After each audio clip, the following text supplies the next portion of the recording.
poppin'. Is what it is.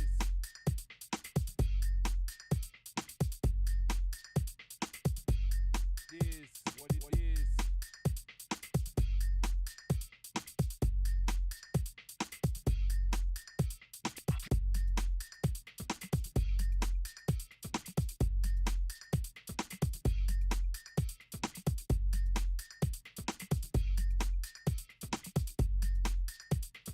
Everybody wanna be a damn MC.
Space people.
Big man. No.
And welcome everybody to the CPL Premier Finals. We do have tonight change of circumstance going against Team 2. They just scheduled a few hours ago, and look at that. We do have them in the lobby right now. We are taking a look at what's going on in the pick and ban phase. They will start with a normal CPL Premier League and also how the last CWC was organized with the 2 pre-game bans, then the map phase, then we do have the normal pick and ban phase that we are used to seeing. Also, hello there, Impress. Good evening, sir. Smorior, good evening, sir, and welcome. Nemesis, hello there, sir, and welcome. That would be funny, by the way.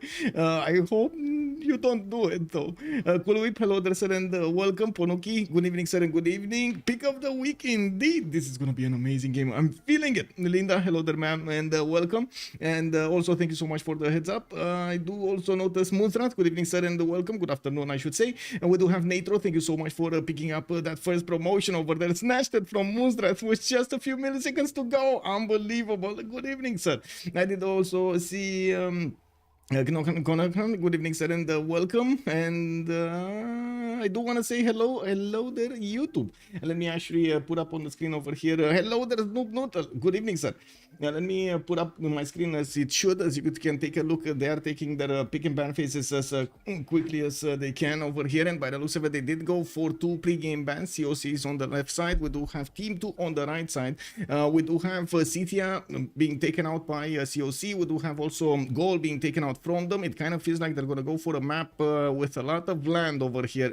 Both lakes and rich highlands are actually quite good for these civilizations, or I should say these civilizations are quite good on those maps. We got also Spain over here after yesterday's Spain performance. Of course, you can imagine, I'm pretty sure everybody knows that Spain is big muscles. We do have also Gandhi coming up on the right side, and hopefully well, we're gonna see at least a Gupta in the game. Maybe we're gonna see a Gupta in the game. I don't know yet. We still have another 3 bans to go for each team. We do have a map being chosen. That is gonna be lakes over here, and I can actually set it up on the screen really quickly so I can replace this Highlands one.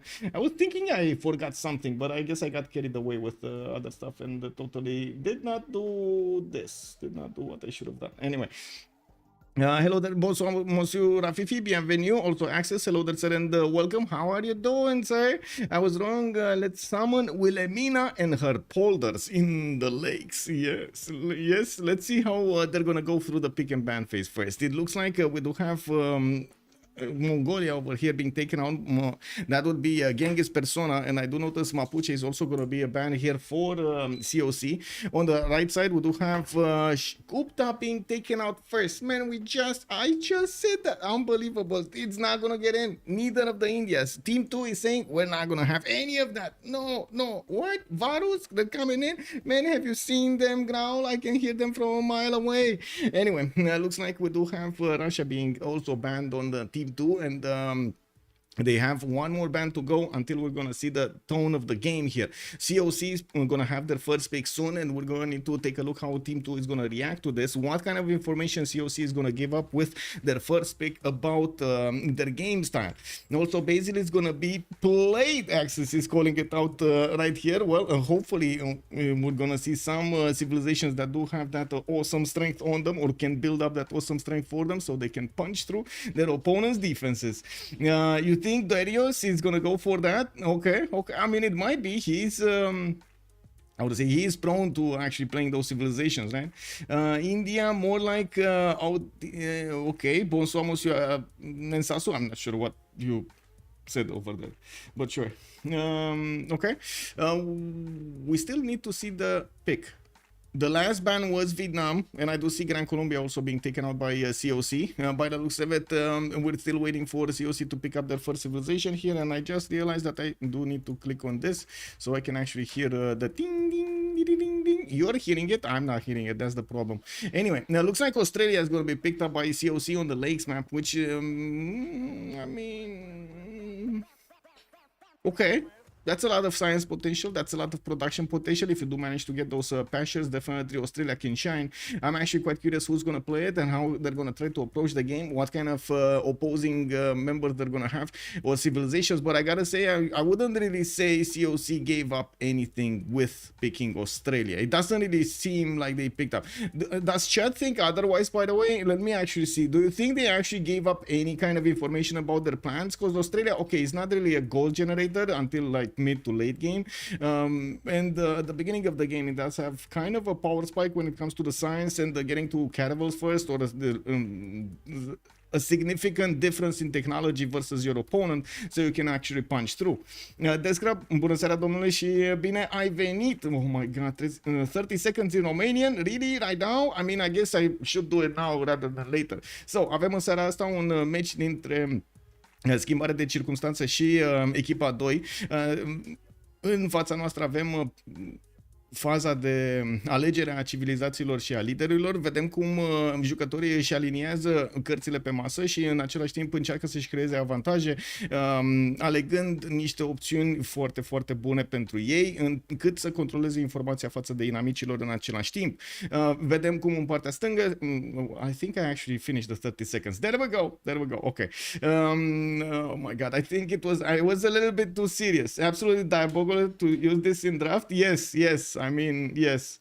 You can imagine I do not talk in this language, in this kind of language, with this terminology, with first of all, with any of my friends, and second of all, with any of my family. Like, they're not going to understand this if I talk in Romanian, right? And since I do not really have friends in Romania that actually, well, I do know you, but it's not like we talk on a daily basis, right, Destra? Or Dragoș, for that matter. So actually remembering the words and linking them together is so weird. Anyway, now on the right side, we do have Team 2 picking up Cree and Rome. And it looks like they're going to have a lot of goal per turn here with a lot of simming capabilities. A lot more, I would say, stable pick than we've seen the last time. It's a lot more safer than we've seen the last time from their side. And I do want to mention also Byzantium. Theodora has been picked by COC as their second choice. This just adds to the lack of gold they have. So I'm pretty sure in the next wave, in the next two choices over here, they're going to need to pick a civilization, at least one, if not even two, that will make up for that gold per turn. We're going to need to see also how they're going to try to use, of course, their land advantages. Maybe we've seen chops. So you've seen yesterday Russia benefiting a lot from just getting so many chops at the beginning and managing to outperform over there his neighbor, even if it was Macedon. Even with Macedon, yeah, big stuff over there. Lakes, interesting, yes, lakes, it is lakes. But if you would cast this in Romanian, you would use more English words, probably. If I cast this in Romanian, I would definitely use more English words. But you told me to speak 30 seconds in Romanian. A funny thing is, and I guess this is happening in other countries as well. I guess I could say this in general over here in Romania for a long time. For like 15-20 years, we have appropriated a lot of English words in our day-to-day conversations. So that's what the Descra is referring, because Romania right now, I mean, yes, we do speak a lot in Romanian, but a lot of words, especially like technical words or stuff like that, are actually we say them directly in English. We don't even like bother translating anymore.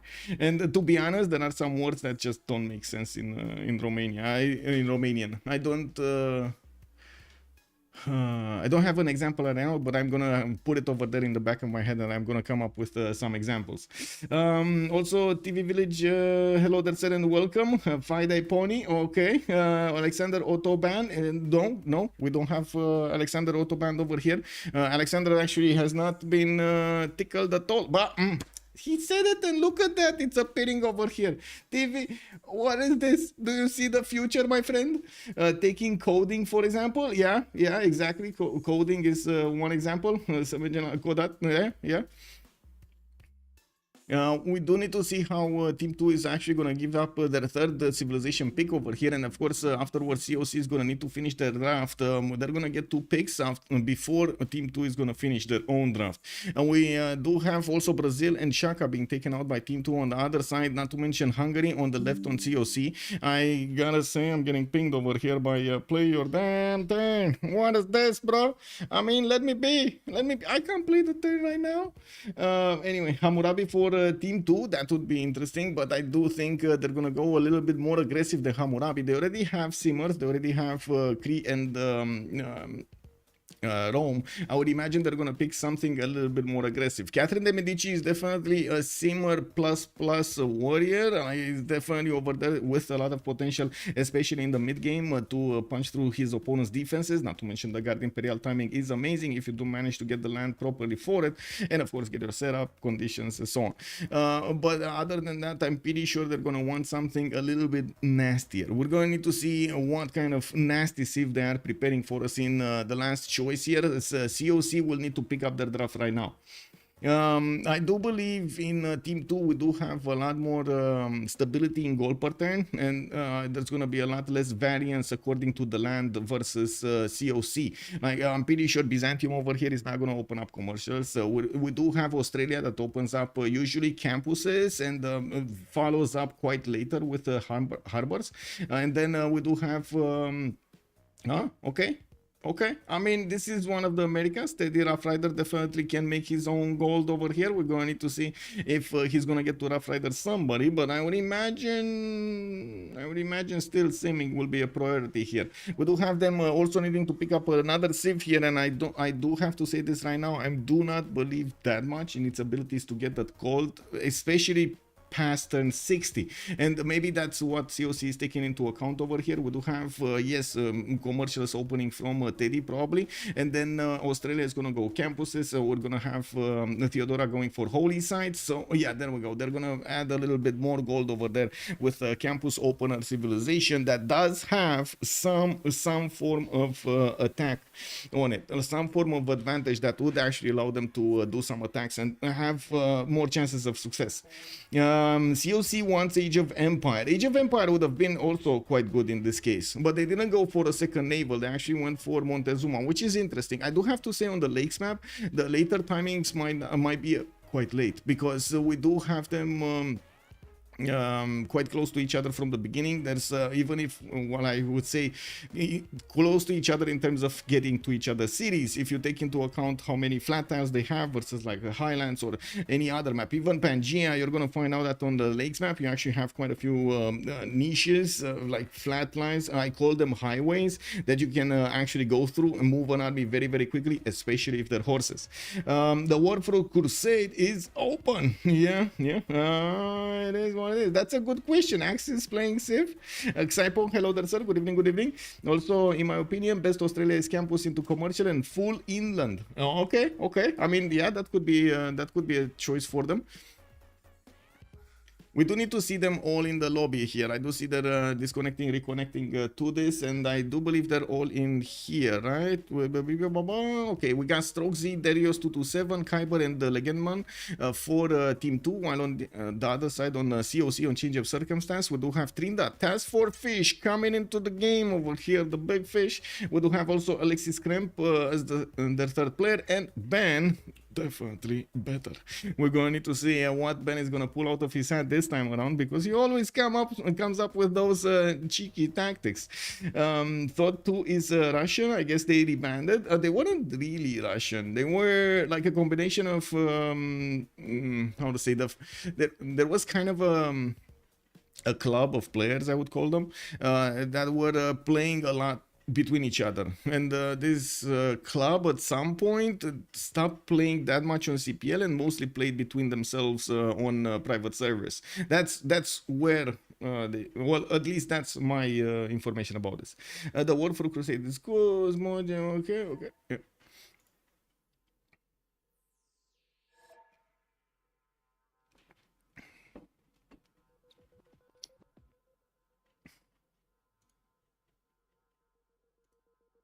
Okay, putting the settings in order here. Beep. We need to put up also the remap vote. Give me a second. Start prediction. How many remaps we're gonna have? 0, 1, 2. Submission period for 10 minutes. Let's go. And I do want to put it up on YouTube really quickly over here, so we can actually gauge the opinion of YouTube. Legend Betrayed GBL. What? I mean, he just moved. What do you mean? It is what it is. Oh my god, I have been told that I should not say it is what it is that much. What do you think, chat? What do you think of this? Should I actually slow down my it is what it is phrasing? It's gonna take me quite a bit of time to actually say it more. I've learned. Okay, Nuclear Uncle, hello there, sir. Frankie Four Fingers, good evening, sir, and welcome. That is your line. It is one. Oh my god, man. Oh, you should see a comment on my YouTube. It's like I really fired up somebody, and I don't know what I did. I mean, he says that I said way too many times. It is what it is, and it got to him. And yeah, it was like. I got hit with a wall of text. I mean, I understand it, you know, it is what it is. It's his opinion, and definitely good that he shared it. I doubt most people care, but now you gotta say it as much as possible to annoy. I mean, I don't want to annoy anybody. No, that's not what it is. I really don't want to annoy anybody. But on that matter, I do want to find out if I do it way too often, so I start annoying somebody, you know. I should put it on a t-shirt. Yes, that's a good idea, actually. How many remaps? We do have 0, 1, and 2. I was thinking at some point to brand some t-shirts or try to do something with t-shirts and like have a little bit of fun with them on the stream. It annoyed me a few times, then I realized it is what it is, and now I love it. Okay. How the world would be if it wasn't as it is. Oh my god. Yeah. Okay, we got the players readying up, and it looks like the fish is gonna go for Montezuma. Kuiper on Rome. We got Strokesy on Poundmaker. By the looks of it, Trinda is gonna be the one playing John Kurt, and Darius227 on Basil. Ben going for Teddy. We do have Alexis Kremp on Theodora, and the Legenden on Catherine de Medici. Yes. Oh my god, good thing that Alexis Kremp caught it over here. He definitely needs to put a spectator here. It looks like Task for Fish left his PC for a few moments, and yeah, it is what it is.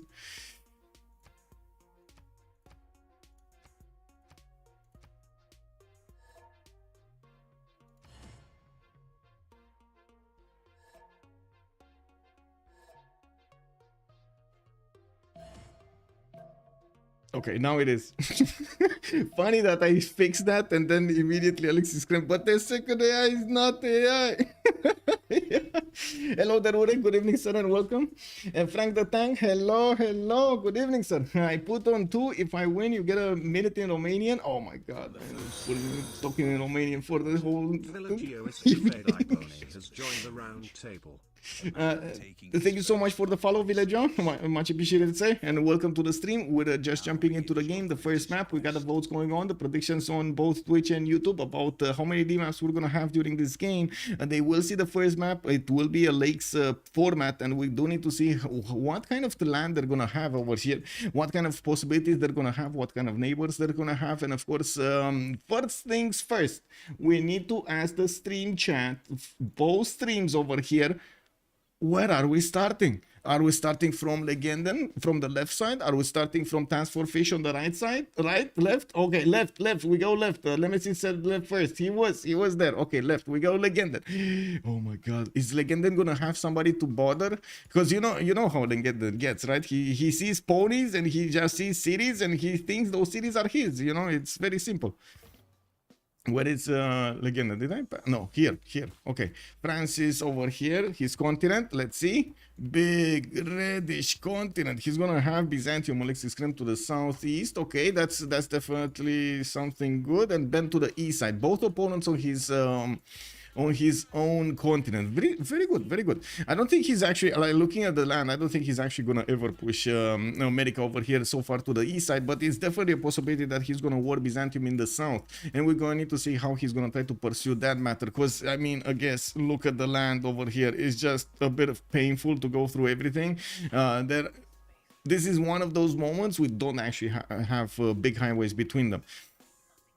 Now, we do have Paris coming up with a scout in 3 turns, a 2-2 base, of course, from BCY. He does have his deer tile to the east, and I gotta say, he's gonna need to grow into a lot of these other tiles if he doesn't open up animal husbandry. Well, he is opening up animal husbandry, and that's gonna be fine. We do have him with a rice tile that he could get so he can get that extra food population in his cities, and I do notice he has pretty good expanse over here, southwest, east side, over here somewhere, and even in the lake to the south, which actually makes me beg the question. asked the question if Task for Fish is gonna have. Yes, he will. No, wait, that's an opponent. No. Yeah, that's an opponent. That is an opponent, right? We got over here Montezuma. That is an opponent. So we're probably gonna see them fight for this sliver of territory here. And this is kind of, I mean, okay, France definitely can hold his own quite a bit. We're gonna need to see how much Fish and Alexis Kremp are gonna want to push into him, but I do believe he has a decent amount of territory east, northwest to keep on simming, and this just fix as much as possible the defense over here. You could actually do it with 2 cities quite easy, right? On the right side and one over here somewhere, probably on the 2-2, so he is on the other side of the river. You can also put using cannons to close it down. Like, there are quite a few possibilities. We're gonna need to see how Legenden is gonna want to play this out, if they're gonna get to play this out. Now we do have Basil II, Nicaea. Okay, he's gonna get the Shukar on the east, but not worked immediately. He's gonna have a Jade settle to the northwest if he wants to, and I do see he has some banana settles to the northeast side, but not as many hills as you would want over there. I guess depends on how far into the north you're gonna go.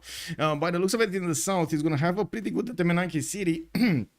I wouldn't really see Byzantium over here, Basil II going for a Temenanki, but who knows, man? We've seen Shaka open holy sites, so I don't think we can actually discount any strategy here. What does chat think about this? And we do have Cree also to the east side of Basil. That's going to allow them to actually get quite a few trade routes through the water, through the lake between them. But I gotta say, of course, Basil over here definitely not going to get a lot of trade routes. He's not a commercial opener. Let's be real about this. We do have Mickey Sivwachik with 1 and a 2 and a 3, 4. That's it, 4 pastures in the capital, but quite pastures and the camps in the capital, but they are quite expensive to get. I wouldn't really imagine he's going to be happy with the amount of bonuses he's getting over here. Well, we do have another city to the north that could be easily settled, and he's going to have easy access to 3. Again, another 4 tiles. 4 tiles is still not enough. I mean, it's good, don't get me wrong. No, sorry, it's good. 4, even 3, it's pretty good. It's not the same as 5 or 6, but still, man, I mean, you know, you work with what you get. It is what it is. Now, hello there, Gelukshan, and good evening, sir. Who won the first game? It was COC that managed to win the first game. Now we do have Stroke Z also getting his Occitan out in 1 turn, and I'm pretty sure he's gonna want to set up coastal trade routes in the north, though. By the looks of it, Rome is going to be on this coast. They will get the coastal trade routes on the east of Rome, and look at that. They can trade cap to cap over here quite easily. Now, we do have him also getting the goal to buy an Occitan for himself, while I do notice he's going to have Montezuma to the northeast to do something about. It's going to take him quite a bit of time to get there. We're going to need to see if he's actually going to go there or start breaching the fog of war between him and Rome. Looking at Rome, we do have Khyber in the Mediterranean Sea with some turtles to the northwest. He does have his banana opener with more food towards his capital, and of course, as you can see, he's already a second population with 3 turns to get the next one. Pretty good sugar settle on the west, and while he's gonna have a lot of fresh water from his rivers, he's also gonna have Australia to do something about to the west side. And we do need to take a look at Theodora really quickly, being over here towards the southeast of France, getting his 2 scouts out. I'm pretty sure he's opening up astrology and will want to find a wonder somewhere so he can get that bonus. We do have him also with quite a few 2-2s, extra food from sheep tiles if he wants to. Pretty sure production is prioritized right now. And of course, he's opening up with his settler. Decent amount of fresh water everywhere. Like, okay, some are hills, but some are rivers over here to the north. Like, one is a river to the north and to the southeast. But that's a lot of cities that he could settle, and he's gonna have a barrier for water to the east side. Basically, this is his own moat around his territory. You see, this is his moat around his territory over here. This is basically how the map is gonna protect Alexis Krem from being taken down. Yeah, we do need to take a look at Terry also. Roosevelt is gonna spawn with a 3-1 base. He does have truffles to work, but I do see they're either lacking food or lacking production, which is not ideal. We do have him also getting 5 turns to a settler, and I'm actually quite curious. Is he working 2-2-2s and a 1-2-3? No, he's working actually extra food. He's working the 2-1-3. Yeah, I don't think he's working the nice. 6 turns for a settler. He might be working the nice actually. He actually might be working the nice. Yeah, no, he switched. He switched in the meantime. And he switched to the 1, 2, 3 truffle tile. We didn't see it update over here. Okay. That series growing slow. We do have him to the north with more truffles, and I do see a lot of mountains for him to actually get this going. With campus into commercial opener, the big question is he actually gonna deviate from the party line and go for campuses instead of commercials? I'm pretty sure they had a plan that they discussed beforehand with how everybody is gonna actually get their openers and how they're gonna try to help each other when it comes to the goal. I'm pretty sure they also have more than enough experience to try to see and predict according to the land and their knowledge of their neighbors over there, I should say, their teammates, so they do know what they will need in the next part of the game. We do have 3 down Australia to take a look at. Looking at this, we do have him with more than decent amount of campuses next to the coast, but he's gonna need the masonry to actually get this going. He's starting to improve his horse style to the east side, which is gonna be only one. I mean, he does have another one here in the south. Yeah, he has another one in the south, but again, third ring, very expensive, very expensive. I don't really see other pastures around him, so I don't think he actually, you can call this a high roll, like, at all. There are quite a few coastal cities that he could settle in the Timor Sea, like 1, 2, maybe. But other than that, it looks like he's gonna have some lakes to go for and rivers to go for. Well, I guess we're gonna need to see what he's gonna do over here with the amount of options he has. He does have a turtle for an extra amenity, but usually, of course, Canberra does want to benefit immediately from those campuses, and there are options for him to actually put them in the inlands, but not as good as the ones next to that reef tile. Those would be +5s versus the ones inland that would be like what, +3s. Now, what is this hole in the ground?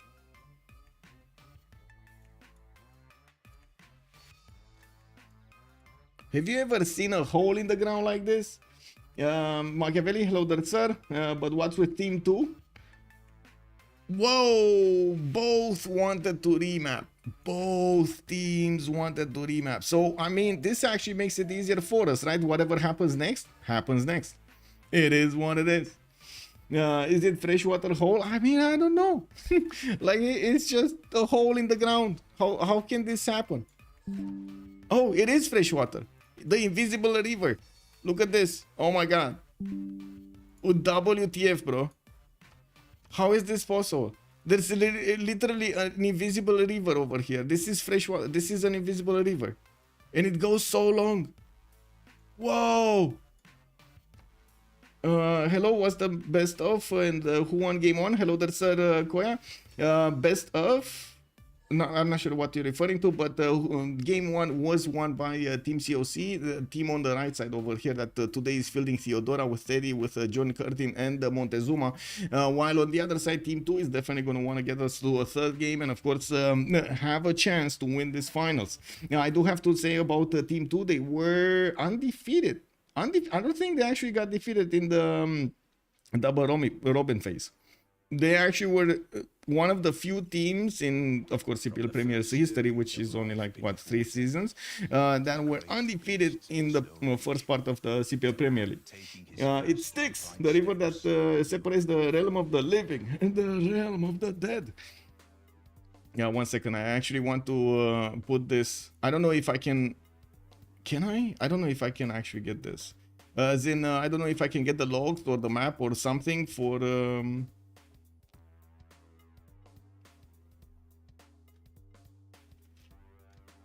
for BBM. I think this is a BBM, right?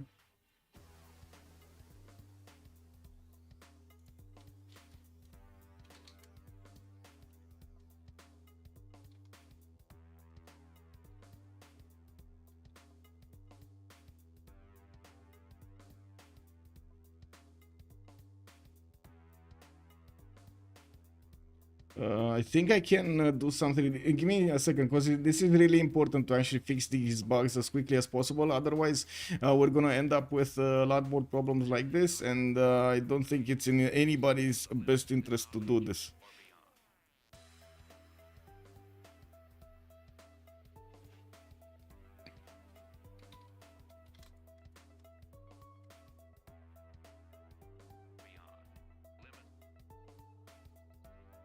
Okay, We go left or we go right? We go left or we go right?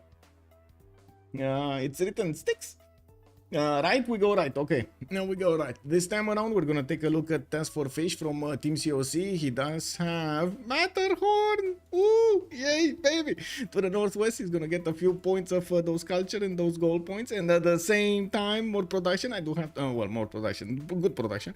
I do want to say that he's also gonna have a continent split to the west, and that's definitely gonna make him a little bit more incentivized to go to the west side here and grab some more resources, amenities. While I'm pretty sure he's gonna be happy gathering the bonus from Matterhorn, not actually getting his units stopped by the hills, not caring about the hills anymore. We do need to see if he's gonna have, first of all, somebody to go against, and second of all, if he actually wants to go through all of that trouble to send all of his units to Matterhorn and back, to Matterhorn and back, and so on and so forth. It takes quite a bit of energy to do this from you. Anyway, we do need preparation at the same time. We do have Task for Fish also with the possibility to go for the wine settle on the east side. He's gonna have some spices to the southeast to also benefit from the food. Not a lot of production though. And of course we do see him with a few tutus in the capital, and that's fine. I'm pretty sure he's gonna grow into one of them. We do have him also not opening with something. I'm curious if he's gonna go animal husbandry, if he's gonna go campuses directly. That would be pottery into what is this writing, pottery into writing. Anyway, we're gonna come back to this. Let's see John Curtin. Where is John Curtin? And I do need to stop the things over there, but I just want to find John Curtin first. Oh, much better land. Oh, this is much better land. This is Poggy land. Your right comment left me wrong on my live, and we're wrong, but we're going right, and nothing will be left. Okay. Okay. Can we open campus with 3 since we get to trade routes? Yes, Nemesis. Yes, you can actually open campus with 3. I don't think it's that bad of an idea, but you gotta be careful with having enough science from the campuses. Like, it's only worth if you actually have very good campuses on Cree. Otherwise, it's much better to go for commercials. You're just locking stuff in. Okay, so I do think I do need to do 2 things. First of all, let's put up the team labels on the screen over here so everybody can see them. And on the right side, we do have COC. Second of all, I do want to stop the prediction, so we actually deliver the points to the ones that won, and it was one remap. That's what we had. That's what I'm putting right here. And I do want to stop also the poll on YouTube. Let's actually see what's going on over there on YouTube. Hello there, Philo. Good evening, sir. Let's see. Also, I mean, I guess you guys predicted this right. How many of you voted after you knew the answer? Come on, give it up. How many of you did vote after you knew the answer? Cake W, man. Anyway, it is what it is. Okay, let's see. Canberra coming up with a scout. I do notice he's gonna have 2 patches very, very close to him. He's also gonna have another 4 patches on the east side, and I'm pretty sure he's gonna be quite happy getting these ivory tiles and of course the turtles improved. Not to mention the honey tile in the capital. He has 3 amenities. Very nice. We do have him also with more than decent territory to the north and to the east. Not as good to the west side, but of course these horses over here are gonna make it quite better because of the extra production that Australia does have on those pastures. We do have him also. Oh my god, these are so many pastures. 1, 2, 3, 4, 5, 6, 7, 8, 9, 10, 11, 12 pastures. 12 pastures. And I don't think I counted this one, so it's like 13 pastures, 14 pastures around him. That's pretty good. That's 14 extra production just from his resources over there, from the bonuses of the Civ. In Camont, obviously, KW, Oraken, good evening, sir, and welcome. I voted after I knew the answer, but ran back here to watch. I see what you did there. I see. And an insane Artemis, by the way. Yeah, he's gonna have a pretty good Artemis here with the deer tile. Very, very good. We do have Teddy Roosevelt coming up here. It looks like he's going to have a +4 campus to the west side. 1, 2, 3, 4. He's also hoping, I'm hoping he's not going to start off with animal husbandry, because that horse is going to ruin his plans if he's going to get animal husbandry before campuses. And of course, I do also notice he's working the 1-3 tiles over here. That's why he's growing his population very, very slowly. Or actually, I don't know if it's that you could call it gold growing. He did move towards the 2-2, so he can get that extra food, and by the looks of it, he did get his scout out as well. We do need to see him opening up with those 2 settlers, and I do notice he is gonna go writing immediately. Looking at his land, he's gonna have more than decent amount of territory to go and settle to the south. I don't really like the lands to the north, but I guess you can try to make them work with an Temenanki that comes out in, I don't know, 20 turns or something. Over here, no, it's not really 20 turns, but you know what I mean. This is perfect Temenanki setup if you can get it. Now we do have also to the east side the Alexis Kremp. No, this is actually Darius 227. That is going to be right next to America. They do have a few one-tile chokes between them, 3 of them at the count, and I do not see them actually passing armies through this. But I do have to say Darius here and America in some sense are both going to have the option to actually get cities as close as possible to this and try to close them as quickly as possible. We're going to need to see if they're actually going to put cities on the other side, so they could actually keep the tempo to attack their opponents here. I would doubt it that will happen. We're not really I don't think we're gonna see a horse rush over here. That's the only way that would actually make sense. We do need to take a look also on the south here. Nobody in the south, but I did notice we do have a big thing here that's called Torres del Paine, and it's so good, so good. And that's gonna be Alexis Kremp. Actually, look at him, man. Look at him, Alexis Kremp over here. This man is gonna be proud. This man right here is gonna be proud of himself. Can you imagine knowing how to spawn like this? Unbelievable. Torres del Paine right next to your capital, 2-2 base next to it. No problem. No problem. Boosted astrology as well. Easy peasy. But I mean, did he actually boost it? I don't know. Did he boost it? Maybe he saw it with his warrior over here. Yeah, he did. He did. Okay. No, he didn't. Wait, he didn't. He needs to open up the whole mountain, right? You actually need to open up a tile. I see. He wanted to get his scout with the promotion, with the extra experience. We do have him putting down his first holy site, so I don't know. We don't know yet if he actually managed to get the boost from one of his allies. We do have him getting a settler out in 2 turns, and he definitely will want to settle the north much more than he will want to settle the south. Even if you do want to get the cities much faster here, if they're useless, they're not good for you. Now we do have to take a look at Rome.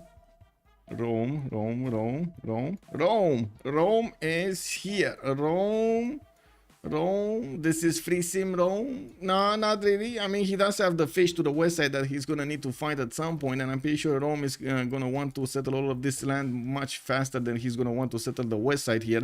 We do have the fish getting his own settler, and it looks like they just met each other. Fish takes the opportunity of not being at war with his opponents to actually just pass the scout without getting zone of control over there. And now, well, this is a pick. Kyber over here does have an enemy scout behind his defensive lines or his visibility. So immediately Kyber is gonna say, my team, I need your financial support. We need right here, right meow, a scout so I can actually escort my settler. And we do have him buying that scout right here. It makes sense, total sense. Yes, he boosted his team, so another wonder. Kokela, good evening, sir, and welcome. Very nice, very nice. He'll see it with a scout. Yes, it is. Also, I never understood how streamers can play, talk to chat, and comment on their own gameplay. I can't answer his wife questions while playing. Oh, Smorio, yes, I know what you're saying. And it takes practice. I can only say it takes practice.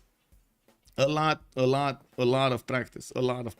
And even then, if you're not, there are some moments when you're not going to be as, for example, rested well enough or something like that, and you just make mistakes. You start blushing, and it is what it is. You know, I mean, what can you do other than you make a mistake, you get up and you try not to make the mistake again, right? This is the only thing that you can do. Most of them are playing on autopilot. Yes. We do have to take a look at. Wow! If only the fish had one more movement, he could have taken Kyber's settler. Oh, he was just, so imagine this happening in real life. You basically finish running, right? You end up with all of your energy spent. You need to actually camp, and you see in front of you like 500 meters in front of you, but you can't move at all, right? You just cannot move at all.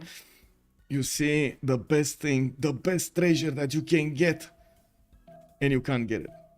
This would be, can you imagine from the life of the scout? This would be so frustrating. Oh no, he actually gave the scout a promotion then. I mean, okay. Well, we do have a slinger coming up from Rome. Okay, now let's take a look at the next one. So Pound Maker over here, what does he have? Not as many passions as I would have hoped for, but he does have 1 and a 2 and a 3 and a 4 and a 5. That's pretty good. That's pretty good. Not gonna lie. Counting them up does bring better bells in my head over here. He's gonna have some geothermal fissures. He is on a continent split with mountains to the west side.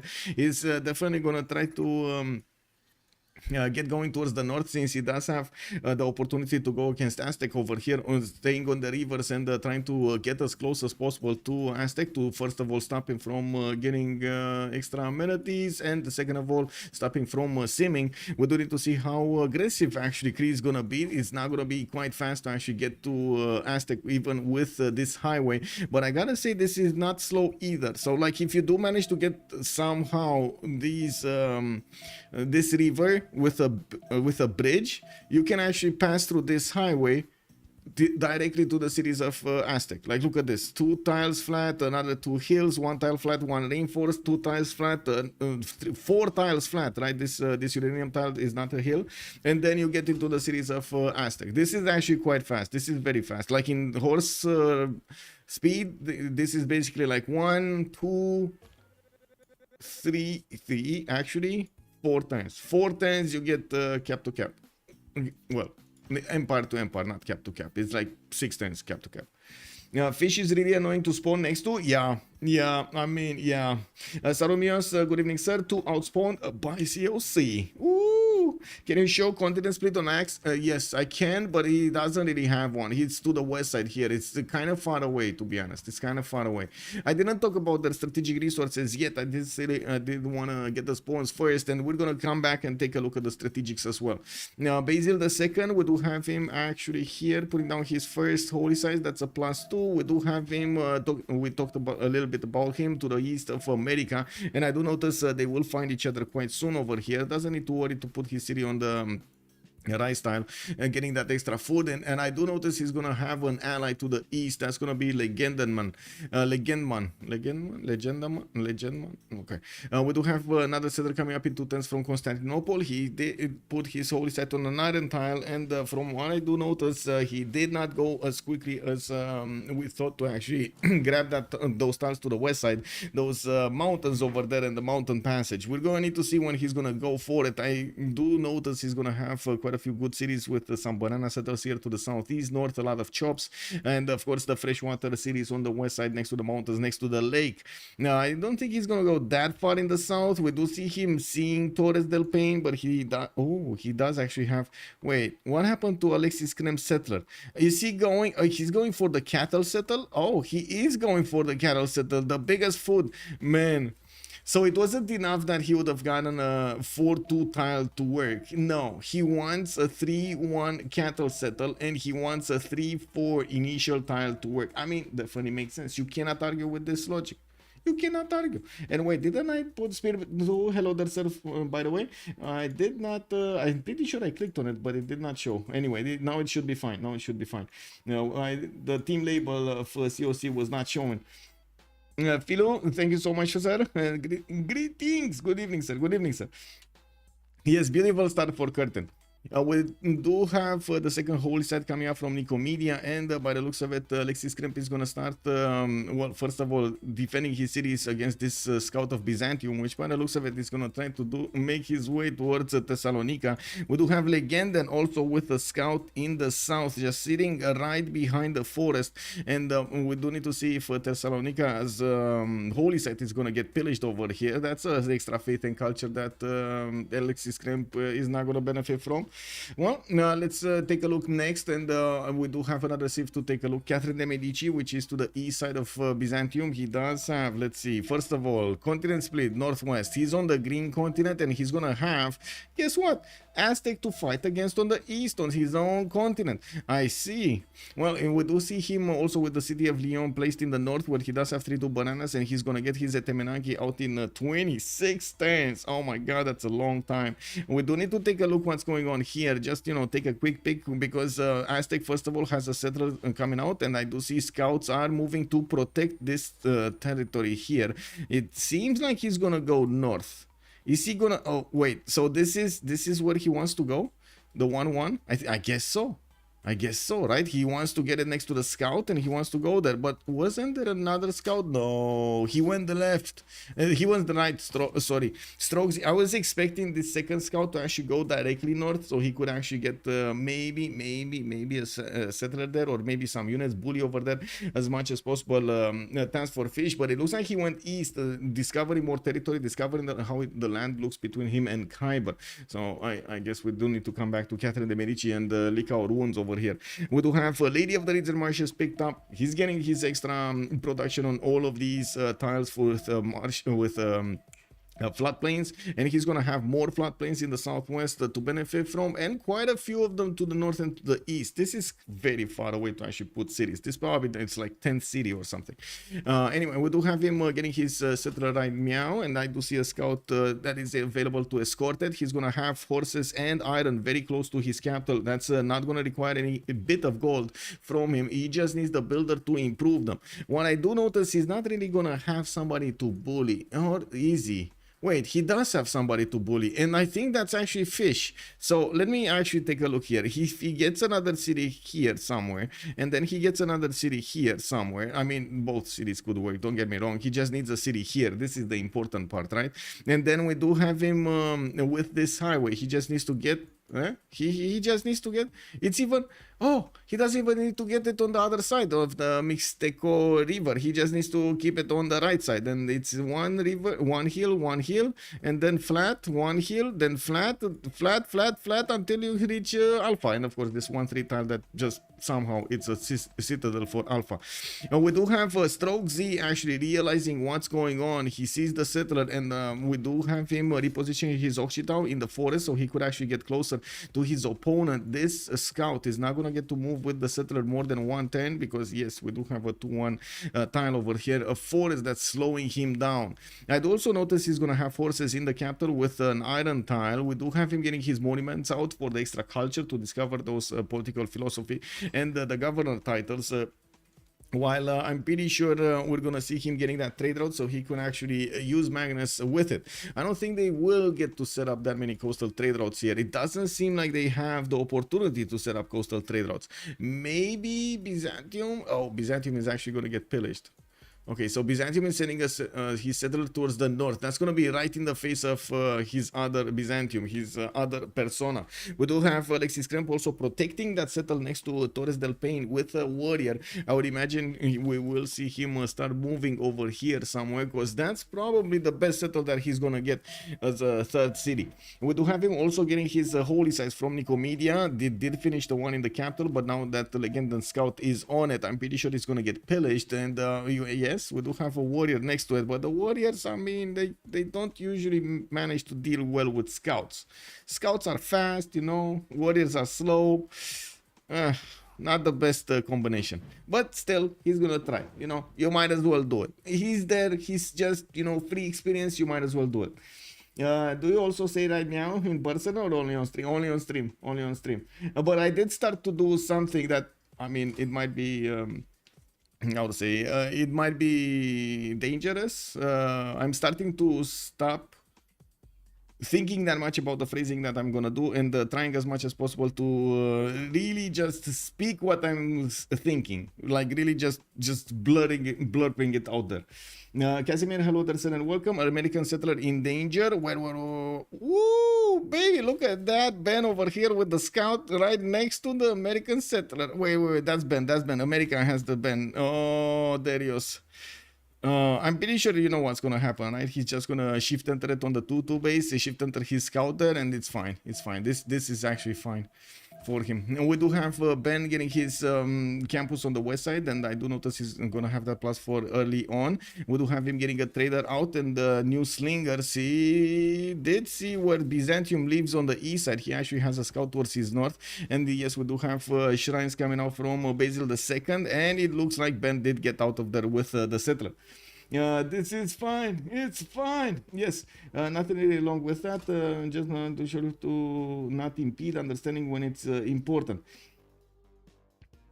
Okay. Yeah, I did say meow. Yes, I did say. Is there also a visual bug in the southeast of Paris on stone tile? Southeast of Paris on the stone tile. Where is Paris? Is here. Southeast of Paris on the stone tile. No. Or at least I don't see one. Do you see one? I don't see one. No. Oh, did the message get through, by the way? I did put it in the BBM feedback.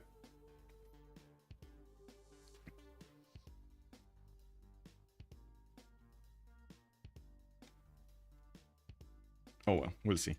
Anyway, we do have France managing to get that trader out moving from Lyon to his capital, so he can actually get the Temenanki much faster. It's 11 turns now. He didn't actually buy his second ring tiles or the third ring tiles for the extra production, and still working 2-1 or 3-1 tiles. Not the ideal position to actually get a Temenanki, but I don't think they want to spend that much gold, and or they did need to spend the gold on scouts, on the slingers, on protecting their settlers, and so on.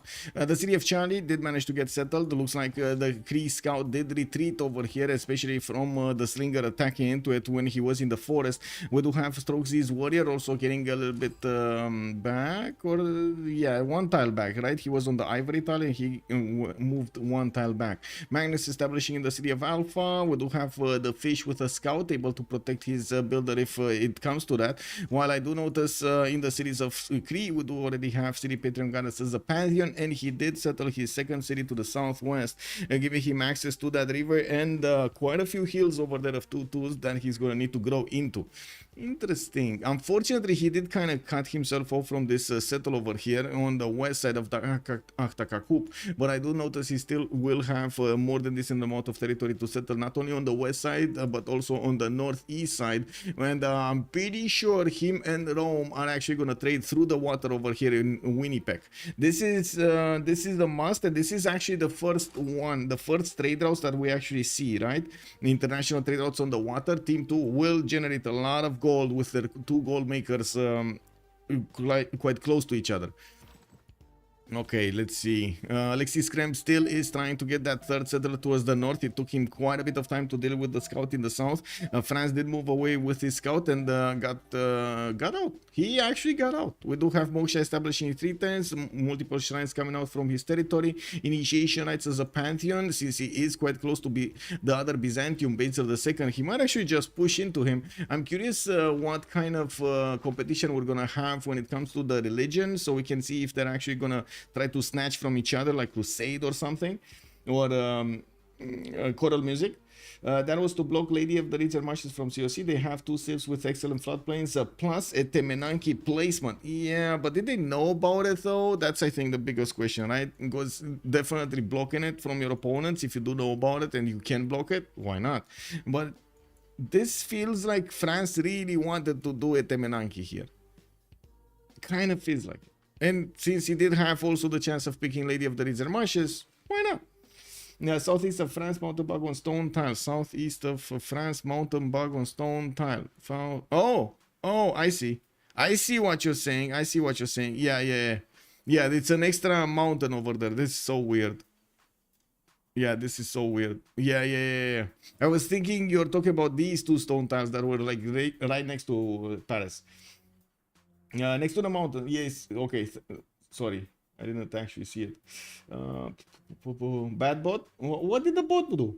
And Sasu, what did the bot do? Fish is always the biggest. Look at that. I mean, he can't repeat himself, you know, until tomorrow.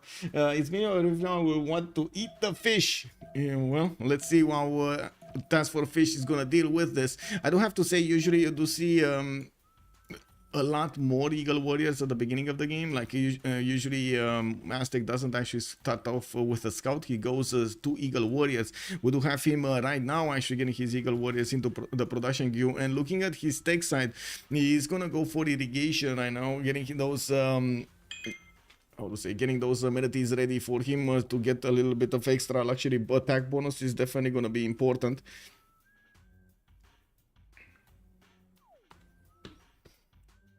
So okay, let's see all of the pantheons. Rome, religious settlements, getting his 4th city already to the east side. The commercial hub opener over here, 5th city and 6th city coming out from Aquila and Rome. He did put in Magnus in the captor. He does have access to horses already. He's gonna get his iron tile in the 2nd ring. We do have Cree over here, city patron goddess, 40% off towards, well, I should say 40% towards the 1st district. While he is gonna have pretty good adjacency from the rivers, I gotta say, well, this one, 2 of his commercials are actually in danger of getting flooded. He does have one on the river in the south, and the one from Civ6, but I guess it is what it is. We do have him also with some geothermals that is going to allow him to actually get Government Plaza with campus adjacencies here. I'm also curious to see how he's going to try to set up his aqueduct placement for these cities to get as much production as possible. He did get access to horses, but he did not actually start to improve them quickly. We do have a sheep tile here in the 3rd ring, and he did switch it. He did actually switch it to make it Civ6, so he can benefit from those extra food points and the gold points. I'm pretty sure the builder with another charge will probably need to go on a horse style here to get that improved as well. Now we do need to see how aggressive Fish is gonna be here, and yes, getting his Eagle Warriors does mean he's gonna get kind of an army out, and I'm thinking is not only about that warrior. Maybe he actually has other plans in mind, and we're going to need to see if he's going to put down an encampment here. Looking at his tech side, he's going for mining right now. Oh, sorry, not him. He's going still for irrigation. He really wants to improve his spy styles. Looking at Trinda, he's going to get his Temple of Artemis next turn. Oh my god, beautiful timing. God of Open Sky for the extra culture, and he's already getting the extra production points on all of these pasture tiles. We do have him with campus in Geelong. I do notice he's going to get his 4th settler from Hobart, and using Magnus over there in getting in 2 turns. He did manage to improve so many tiles here. And looking at his yields, he is on 9 science and 11 culture. Right about meow. He also has campuses already placed but not built. A +3 in Canberra and another +1 over here in Geelong. Not very good campuses. This is yeah, I guess it is what it is. Not very good campuses. Yeah, another +3 over here, right? Yeah, another +3. And I guess he will need to be careful to not actually have to chop those forests, because otherwise the adjacency goes down. Oh well. Let's take a look at America. Still didn't pick up his Pantheon. Looks like he's trying to protect his trader from a Byzantium scout, from a Basil II scout. We do have Darius also pillaging another holy site here in Nicomedia. He does have his scout on the one from Torres del Paine, and he is well, gonna get attacked by a warrior. Doesn't seem like it's actually gonna punch through. We do have Monument coming up from Amasia in 3 turns, and yes, Moksha coming up there in his city to give him the extra faith points. It is what it is. To counter really gets going during the big wars. Counter on 5 currently. Oh my god, really? You're actually starting to count these up? Okay, kick. Anyway, Moksha establishing in Sinop. We do need to see how Darius is gonna try to get his religion here. He did manage to get his holy sites up, and we do have 3 great prophets from him, while Byzantium is in the other Byzantium. Theodora is making 6. Looks like the initial prophet, the first prophet, was actually picked up by Byzantium, and he did activate it, but he didn't get his religion. It's probably just a matter of time until we're gonna see it pop over here in his cities. Let's wait to see what Alexis Kremp is gonna pick.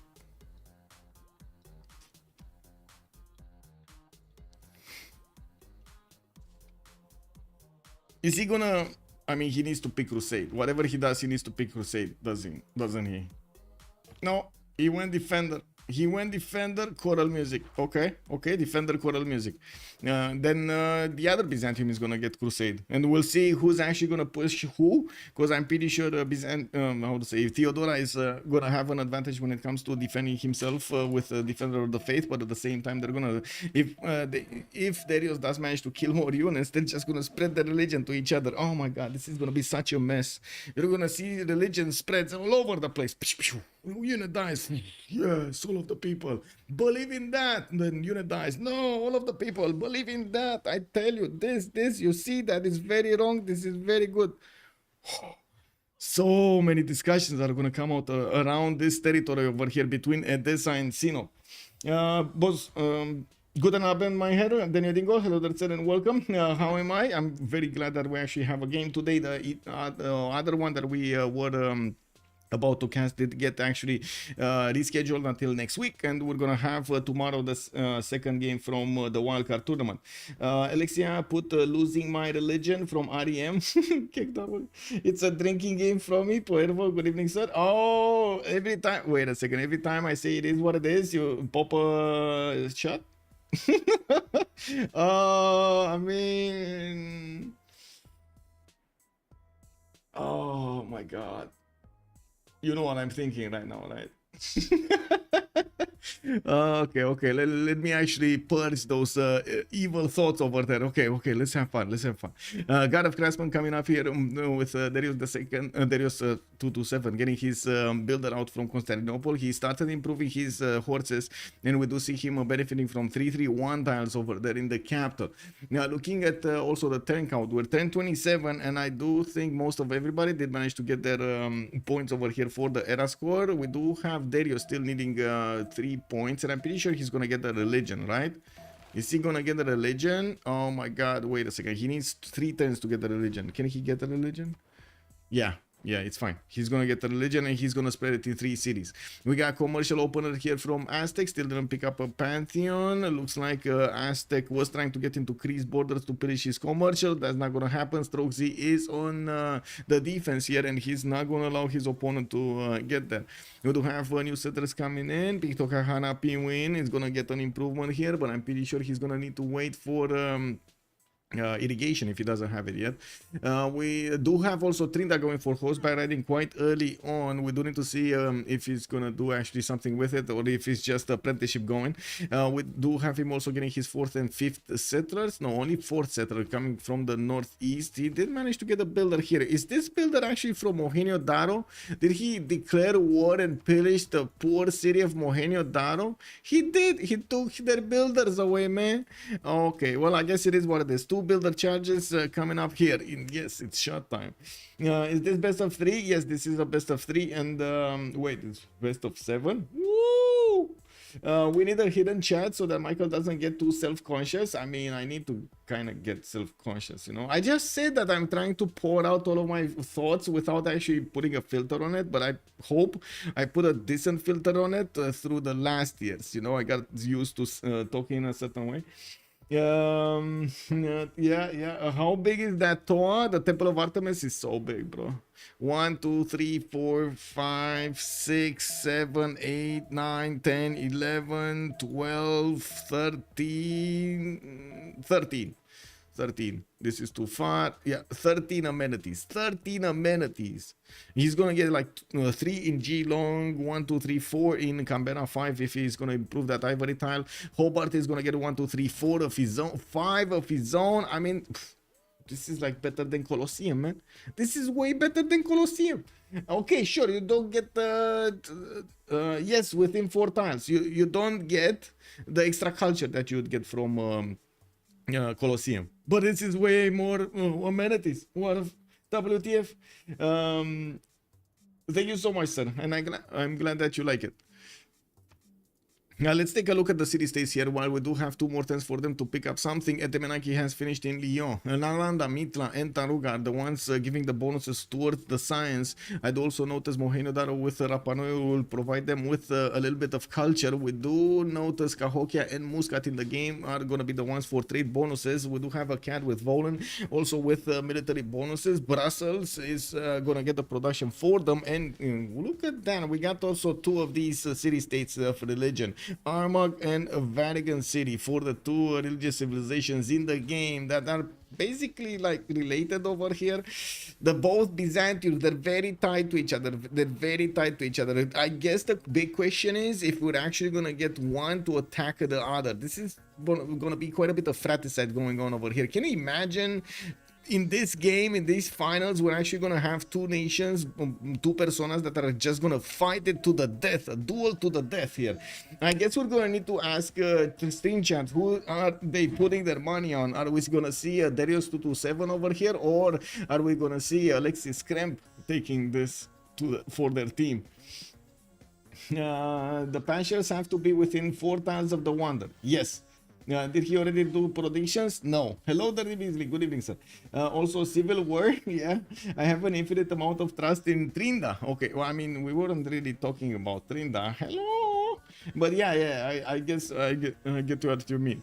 We do have more of these shops starting to come out. Trinda is going to try to get his builders out, and taking a look at his expansions, he definitely wants to get more cities. Now, we do need to wait for turn 31 to actually talk about their other bonuses here, and I still don't see a Pantheon from Ben. Ben is Pantheon less. We do have him getting his monuments out, finishing up his markets. He did manage to get his second trader, and I do see Moksha is going to establish in the city of Washington. He's not using his capital for Governor Magnus, and look, I do want to point this out because this definitely changes a little bit how he's going to play this. He went for a commercial opener into Gavron Plaza in his second city, while his capital is going to go campus into commercial, and you do see his third city is also going to have a pretty good campus over here. But I'm pretty sure he's also going to need to start making settlers soon, so he can get to the 5th to 7th cities that he needs in the second expansion phase. Now, we do have also Gavron Plaza coming out from Byzantium. We did have a religion, right? We did have a religion to the south. We do need to see the religion. Byzantium, are you not gonna get the golden age?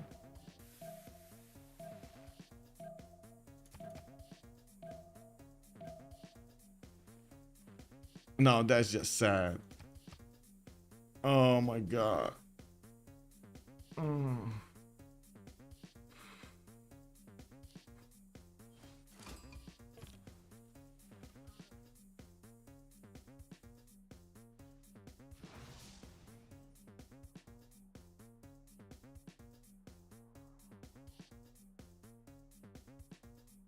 How did this happen? So did he pop it in Constantinople and he didn't get it here? He went for the south. Oh, he wanted to activate it in the Governor Moksha city, and he got zone of control by the scout? No, he didn't get zone of control because this is a river. So he just didn't have enough movement? Oh my god.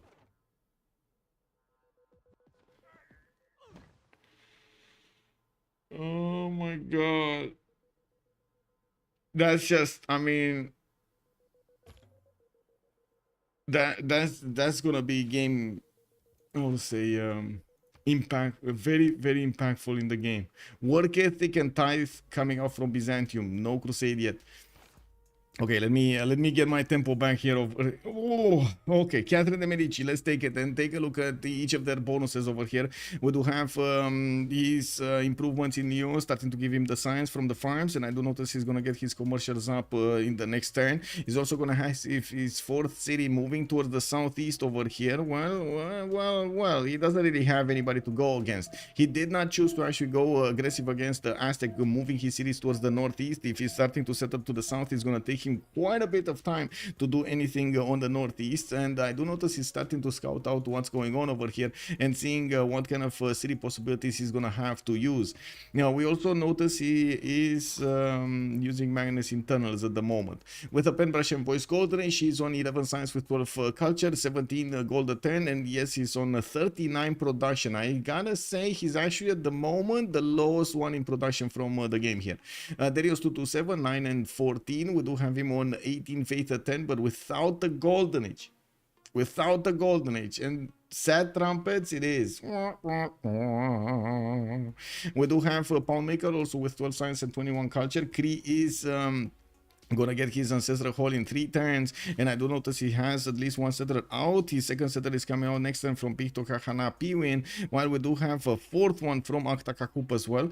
Well, I should say that's wait a second, that's 4th, 5th, and 6th, a 6th one over here.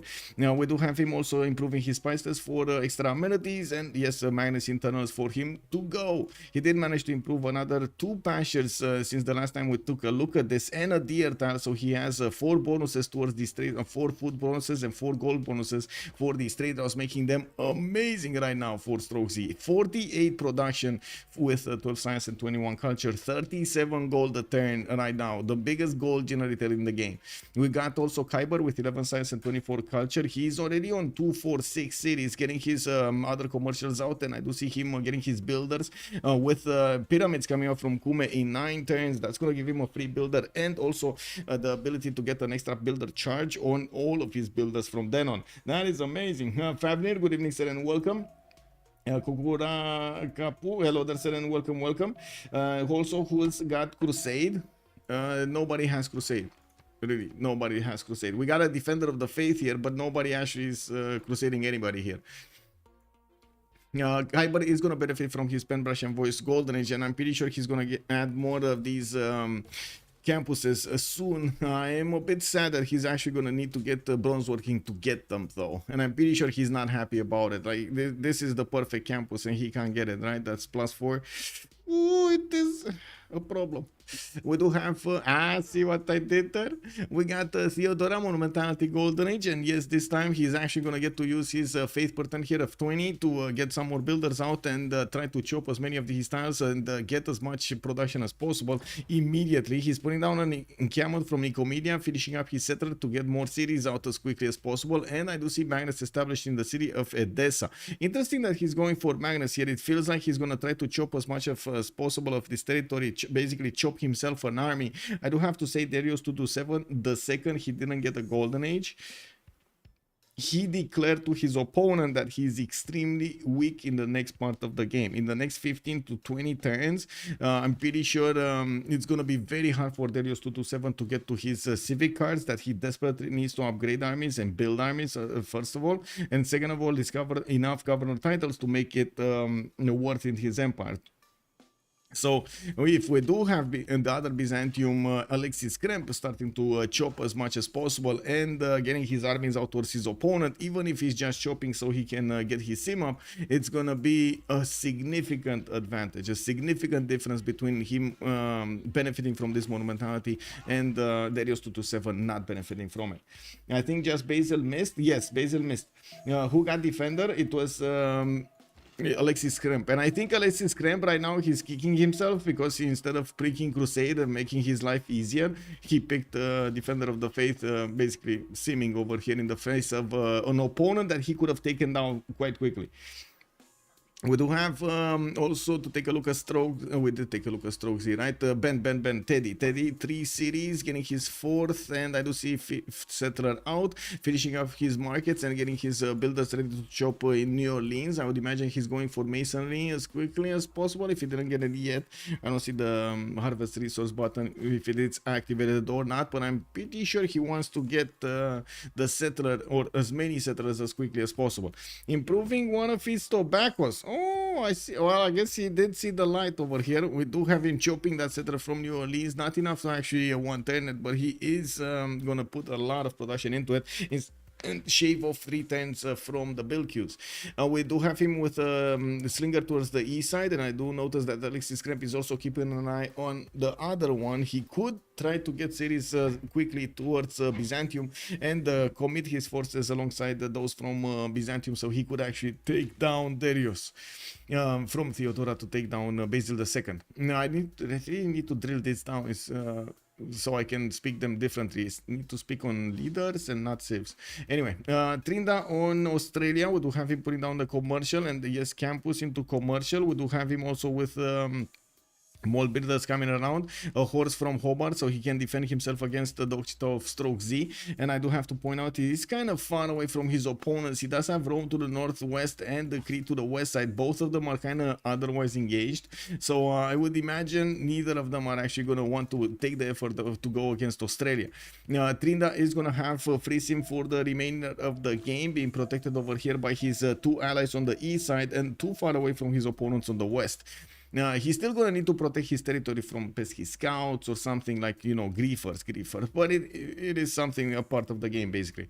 Now, we do have also Trinda with what was chat saying, the biggest stats, 26 science and 30 culture at the moment with 77 production points. He does have an amazing spawn. And not to mention that, but since he did manage to get a Temple of Artemis, all of these cities are basically like engines on NOS.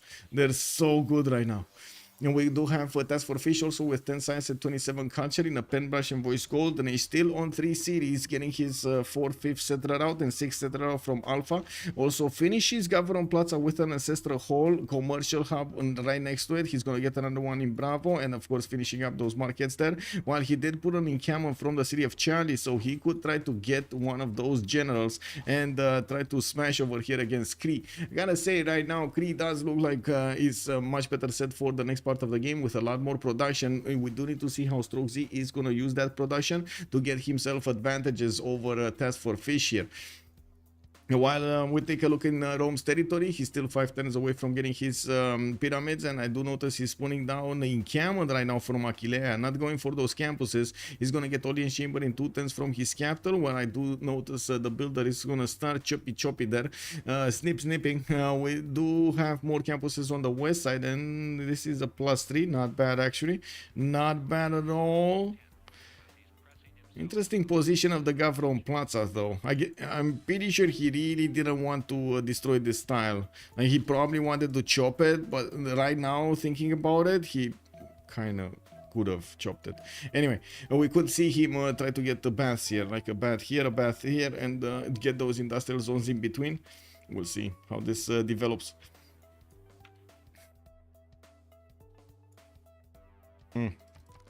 Anyway, let's see. Kree. We do have him with the gold. I do notice that Ben is generating the gold just as well as Task for Fish is generating the gold. We do have Trinda on 20, and looking at what's going on here, he's still getting his settlers. He did manage to finish off that Occitan towards the northwest, and with the army of builders he has right now, I do not see him actually benefiting from feudalism boosts. He's getting these without the feudalism extra +2.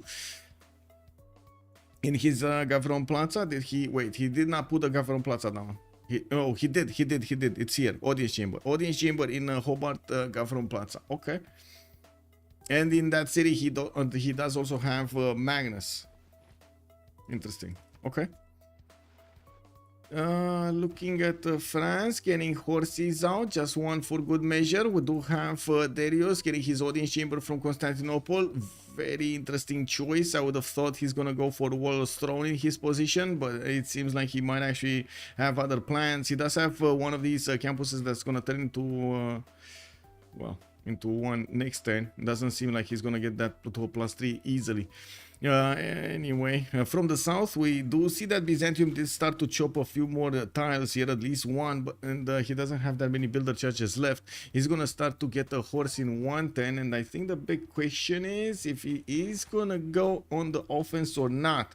Now, we do have a race for the merchants here, and it looks like America is gonna want to pick this up, and he did. Ben did get the extra trade out capacity by 1, while Rome did manage to get Coleus. He did really need to take away Coleus from Aztec, from Montezuma. Now, how many resources does Aztec have? I think only +3. Okay, he has +3 right now. Can he get a +4? So he has already wine tiles, spice tiles improved. And what's his other one? It's something under Bravo. It is a jade tile. So that's his third amenity here. What's the fourth one? Ivory. No, gypsum. Sorry, gypsum. Gypsum in the northwest next to Matterhorn. Okay. Does he have any gypsum anywhere else? No. That's his only gypsum. Oh, well, yeah. You know what I wanted to say. You know what I wanted to say. Bomb Diabex, welcome sir. Doubtless region spreads better to a Civ without a golden age.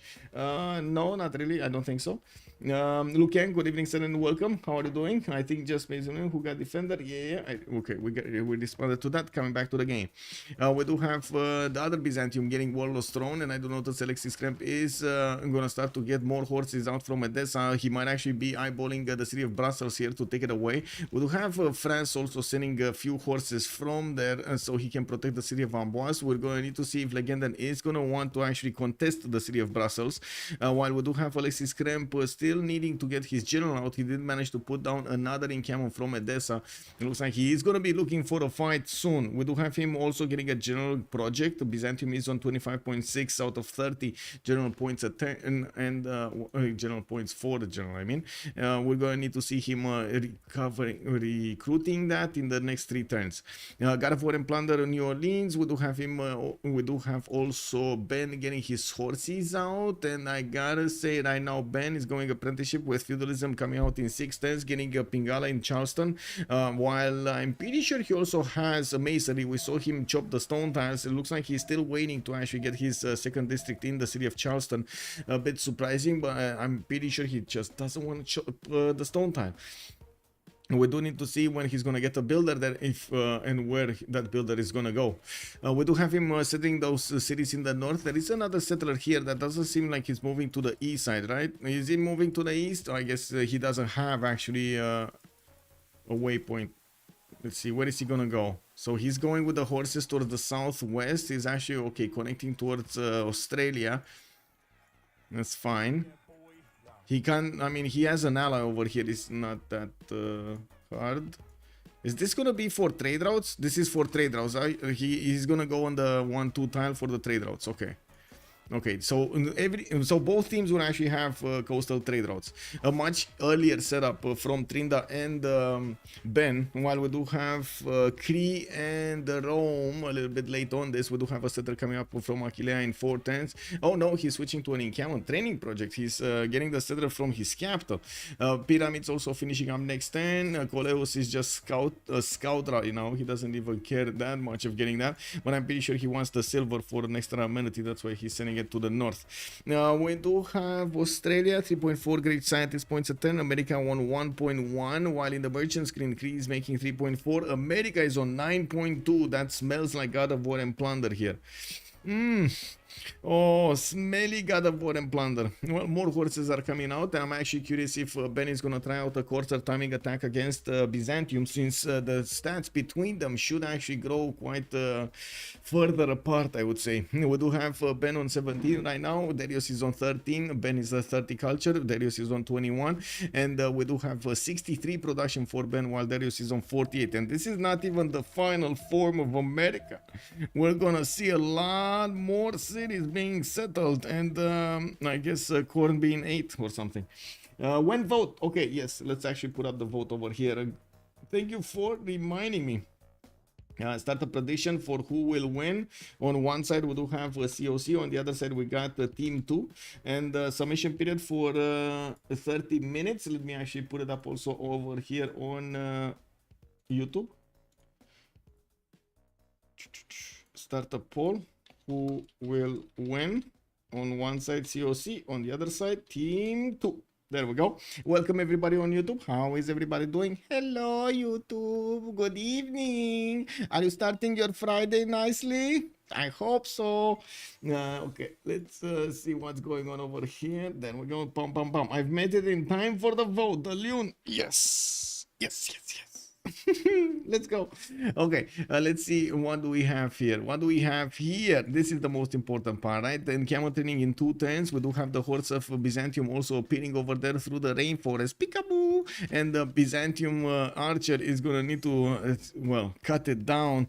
We do have Byzantium also getting his, we do have Theodora is getting his units towards Brussels, while Basil II in the north is just happily watching this happening. He can't really affect it with anything, but he's probably breathing very lightly right now because he didn't get attacked. Can you imagine those horses just making their way towards the encampment of Byzantium and taking down Byzantium's ability of actually getting a general? That would have been, oh my god, like, it's just amazing.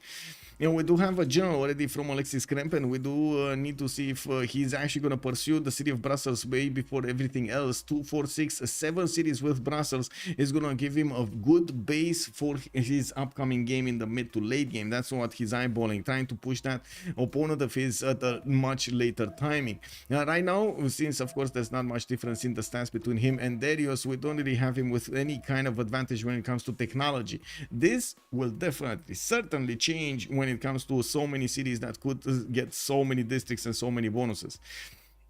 We do have Montezuma also managing to get Delta right in the face of Kree. Kree is getting his horses out, or at least one horse from Aktakakop, while he's finishing up more commercials in the southeast. He might actually get, wait a second, he might get Pelish here. This scout has very, very bad thoughts about that builder. I don't know what that builder did to him, but this scout is mad, bro. This scout over here is like, have you ever seen, how do you call it, steam coming out from his nostrils? This is that scout right now, man. He can't talk without actually breathing heavily. Unbelievable. Yeah, does Kree have a pony card? Pony. Let's see. No, Kree does not have a pony card. Pony card is not in. He does have maneuver, he just didn't plug it. I guess he really wanted to get the purchasing of tiles much cheaper. You know, I do see Trinda over here is waiting for the last possible second to go and get that builder. He even allowed him to get a winery over there. Wow. Okay, let's go. Click. This must happen in the last few seconds or something after he finishes with his moves in the cities and so on, and he gets to that. Okay, well, we do have him getting more markets out, and he started chopping out as many of these tiles as possible. Looking at Kree, he's still not moving. Okay, we do have America also getting another 2 settlers in this direction. Interesting that he actually is settling in this direction. He could have he kept on settling towards the east side here, but it looks like he does not want to really do anything about Darius 227, about Basil II. You know, we do have also Stroke Z managing to get 24 science and 39 culture, while Trinda is 33 and 42. This is to be expected because of Australia, and of course, awesome spawn. I do see Trinda is going to try to get his Colosseum going, and we do see that instead of going north, he's going west. So that scout, I think he found Jesus. That scout somehow managed to, what do you call it? Forgive the builder. I don't know what the builder did, but it looks like it's forgivable. So, you know, it's fine. It's fine. He said that he loves COC. Pretty Flowers, good evening, sir. Among Us, 3-turn pony. 3-turn pony? I mean, yeah. Now, we do have Aztec actually just keeping a few units in the south, not really making a lot more. He's getting his encampment training project, and looking at the encampment training projects, we do have Basil II also about to recruit the next general. We did have Hannibal Barca recruited here by Byzantium and by Theodora and nobody else. Oh, Rome did manage to get Shun Tzu. So who's gonna run without? Aztec? No. So wait, how many of them are being made over here? Kree's not gonna get one. Byzantium Theodora is not going to get another one. Byzantium Basil is going to get the third one, and we do have Montezuma making one. That's the fourth one. Is anybody else making? No. So everybody's going to get one unless somebody tries to project for the next one, which is nobody right now. Okay, well, we do have pyramids finish here on Khyber, and I do see he's gonna get his hanging gardens from the city of Aquilea. Pingala did establish there, 23 science and 48 culture at the moment, 100 production points with 51 gold per turn.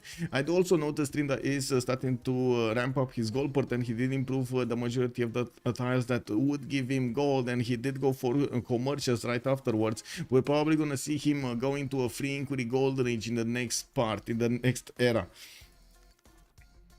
Did he have vision on the wine to see the case getting worked? Let's see.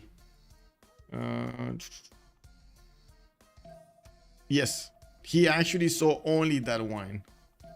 Kick double. He didn't see the city. He only saw the wine. He might go, I mean, okay, let's see. I was thinking he might actually go after the traders. That's why he took a left. And I do see Creed did manage to get an Ochita out, so that's gonna be a bit painful. While we do have a horse coming in, that scout is in for a lot of trouble. A lot of trouble. We do have Great Bath also getting out from Istanvasis, and I do notice that it doesn't seem that Australia is gonna get anything over here. Well, he missed the builder and he didn't get anything. It's not like he knew about the builder, don't get me wrong. The only information that he could have had about the builder is the plantation getting improved, and that's quite, you need to have quite a bit of a photographic memory over there to remember all of the tiles and the status of the tiles, you know. Also, good point, by the way, Grolgo. Good evening, sir.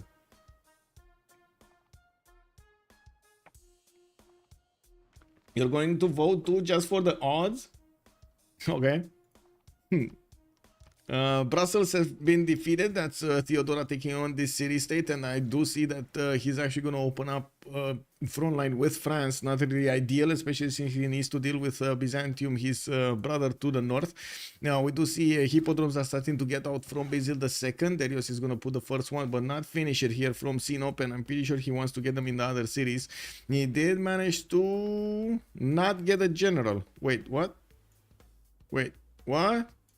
Didn't he, or did he, oh, he didn't click on the button. Okay. He needs to click on the recruit button. That's what we're missing here.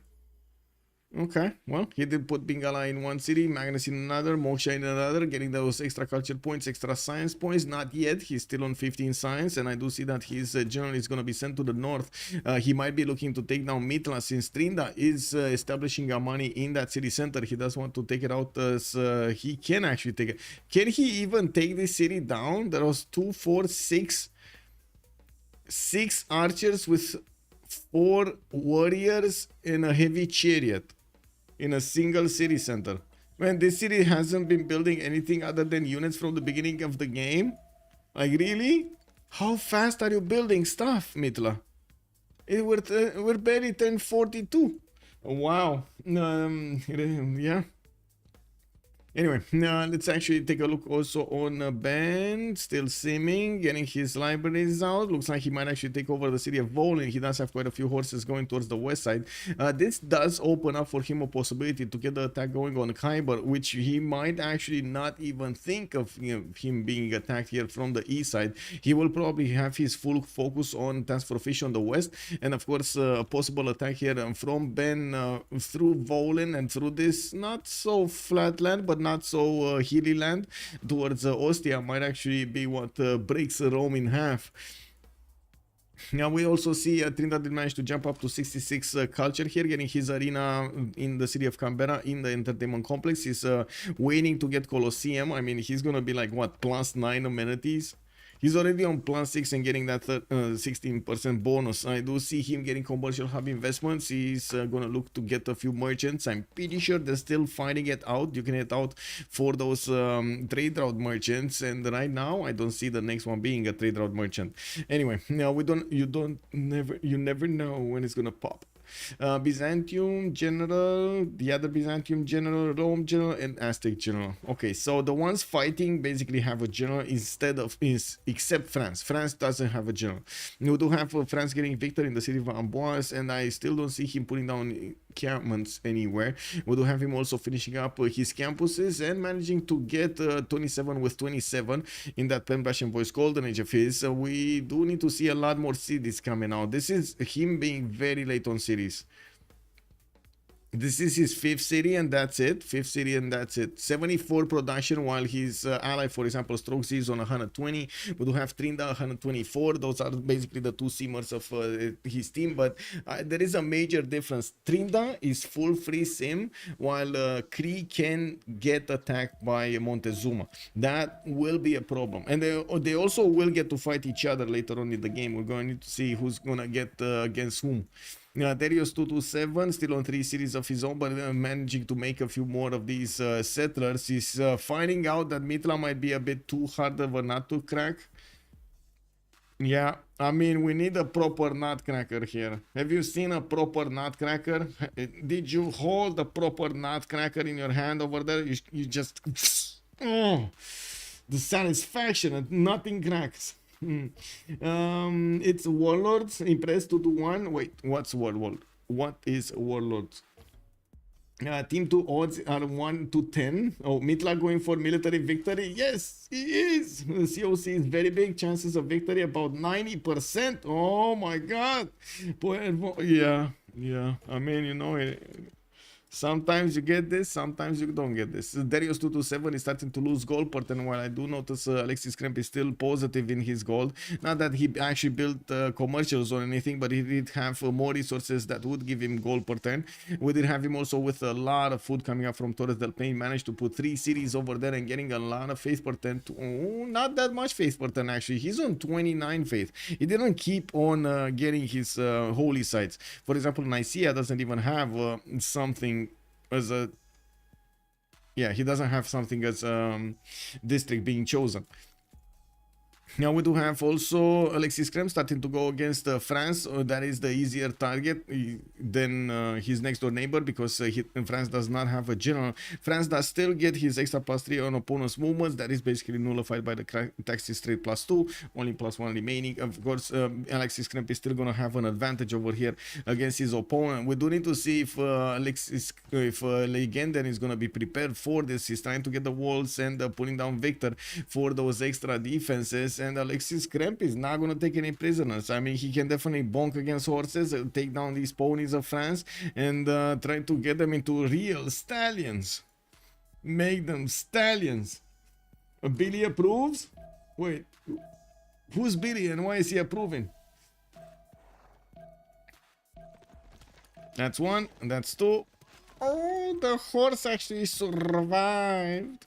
Uh-oh. I mean, that horse is in trouble. We do need to see if Legenden is actually gonna get that promoted before Alexis Kremp is gonna click on it.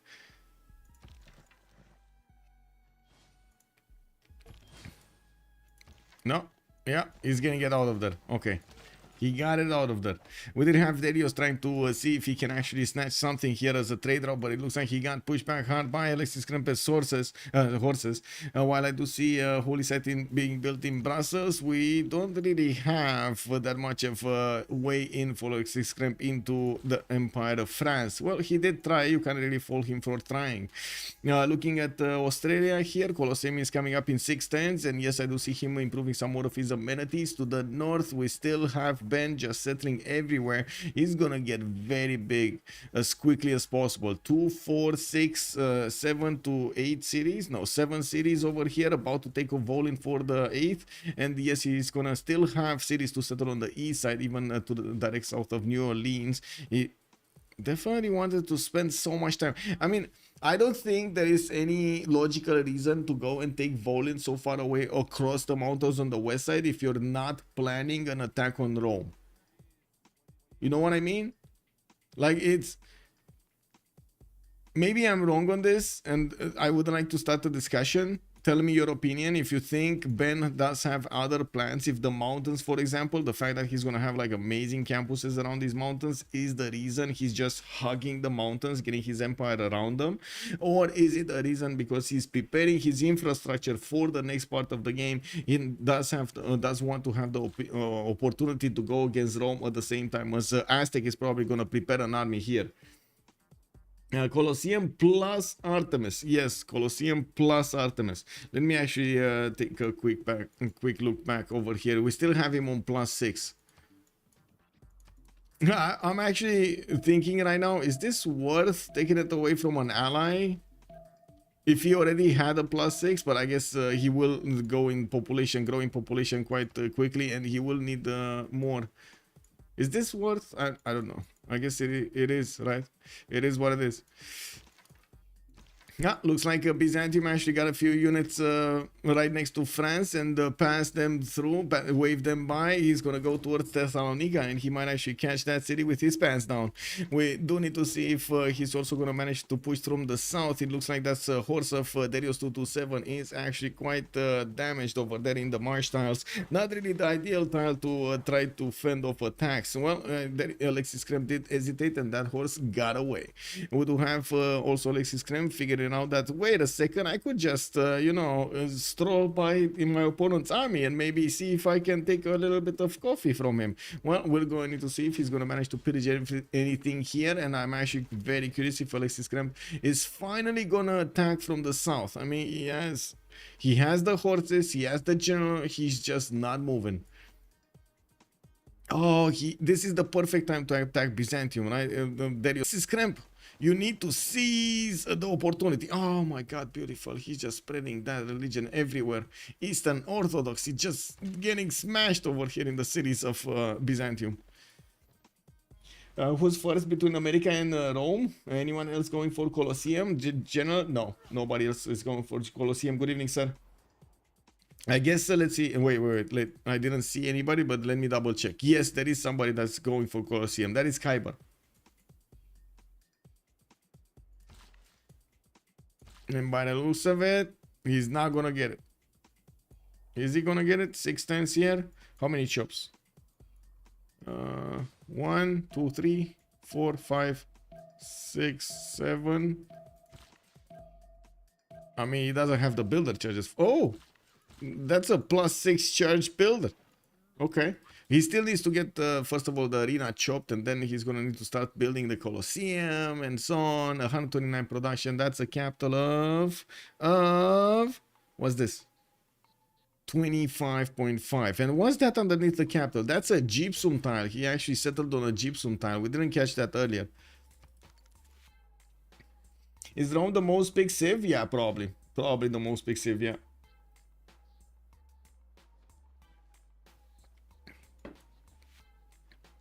Okay, chopping arena like a boss here. We do see the countdown timer for the next era has started, and I'm pretty sure the players are going to be aware of getting their golden ages or not. We do have 6 more turns until this turn rolls over. Well, we do have, or I should say this era rolls over. We do have Legenden still needing 8 more points. We do have 9 more points. KW. We do have Darius 227 also needing not needing anything. He's 49 out of 42. He's fine, but he's gonna need an army, a new one, because it looks like Byzantium is gonna try to carve a path through his lands, while Alexis Kremp is gonna manage to pillage a few tiles from Legenden.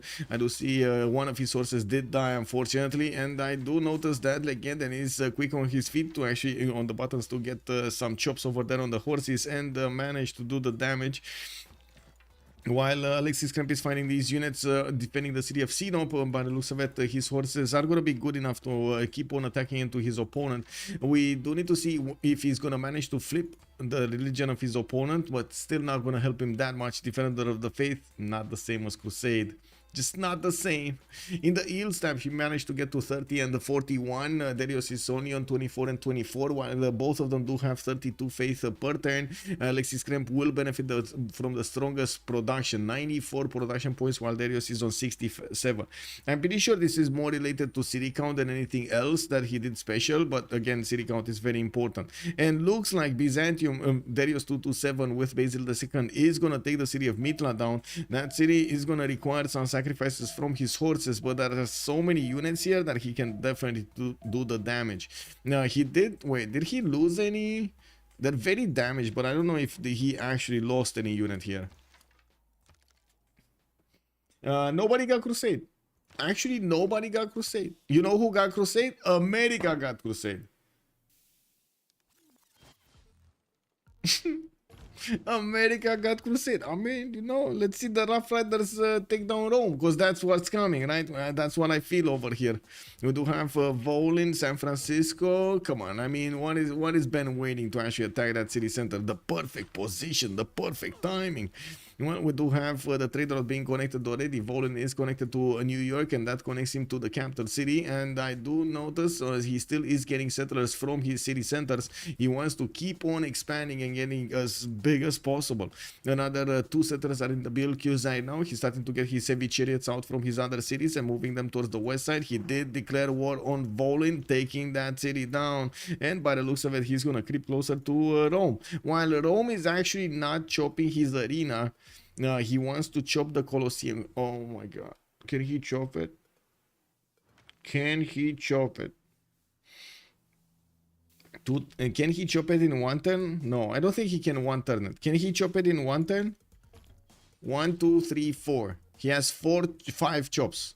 Wait, he might actually one turn it. Okay, this is quick poll time. Quick poll time. Woo woo woo woo.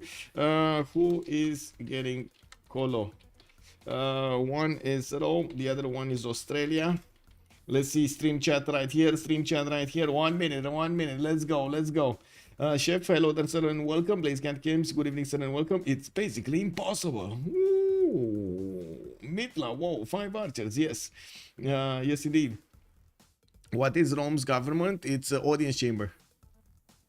Let's go, Rome. Oh my god, he might get it. He might actually get it. Like I did notice there was a chop over here, by the way, for Australia. He's going for it, but he is way later. Well, he's one turn late than he could actually chop something. Not way later. He's one turn late.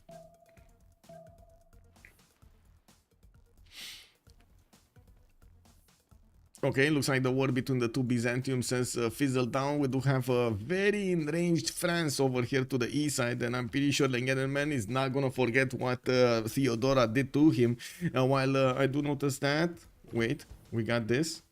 This is not finished. Colosseum is still there. Is this happening? He needs to click on it. Click, click. Oh, he got it. He actually got it. Chopped it. Didn't even need the full 5 chops. He just did a 3, man. Sniped it. Boom. Yeah, he did it. Wonder would need like 8 Magnus chops for. I don't really think. Well, it's Magnus over here giving him those 50% towards. Armara Siracusa, thank you so much for the 5 gifted subs. Thank you, sir. Looking at also the countdown timer over here, we got 4 more turns until the next era, and taking a look at what's going on, we do have Kree with 1 point necessary. Kyber is going to have the necessary points.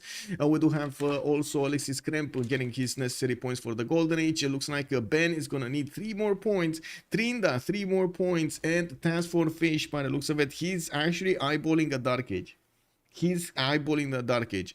And I think what's going to happen here, we might actually see a Corsair attack from Task Force Fish from the west into Kyber's defensive retium, while he is... oh, he's not actually. He's going for Men-at-Arms. Okay, so Men-at-Arms or Musketmen, I would hope so. Now, from Task Force Fish, does he have the text? Let's see.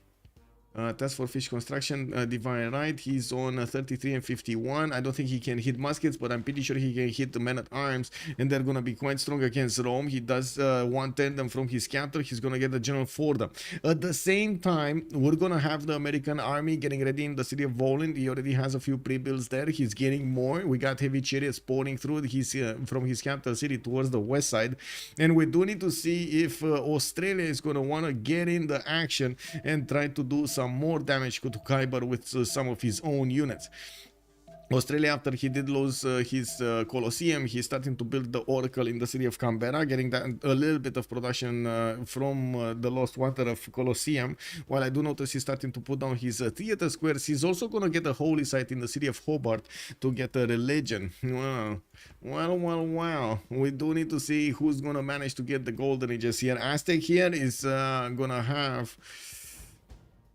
the extra +5 card to work with, and I'm pretty sure he's gonna do a lot of damage to Rome, which Rome did manage to get his own general, and he does have legions to benefit from, but yeah, they're gonna get out-teched here if he is not careful with it. Yeah, he definitely has 58 science with 101 culture. Trajan is looking very strong right now, and with Colosseum giving him all of those extra points, with pyramids getting also his extra builder charges, he is gonna have the ability to get an army out and also have a superior army against Aztec. I think the bigger problem is how he's gonna try to get enough units there and slow down a little bit. He's working on quite a high tempo here, but he can't really slow down to get units out, and this is the problem. While I do see the same thing happening here in America's territory, he wants to keep on expanding, keep on getting builders, keep on getting district stats and so on. He got a religion in Charleston, but he's only using like one city out of his empire to get a unit out, not really massing them up immediately, which makes me think that the attack is not coming right now. It's gonna come out later. Now we do have also right now the stats starting to look quite interesting for both teams. On the team 2 we do have Kyber and Stroke Z managing to get over 50 science, while on the other team only Trinda is managing to get 74, and I do see Ben is very close, 48 science points, 43 also culture here for him, while Trinda is on 82. We do have Kyber leading the way over there with 101. So not only he has more culture from his own monuments getting automatically built and so on and so forth, like the Roman perks, but also he has his extra culture coming out from Colosseum right now. I didn't see a theater square in Rome's territory, and I don't really think he's gonna build one quickly, but he is trying to get a holy site here in the city of Ostia, and he did build his Diplo quarter. Building a Diplo quarter is quite important to get the Diplo favor points as quickly as possible.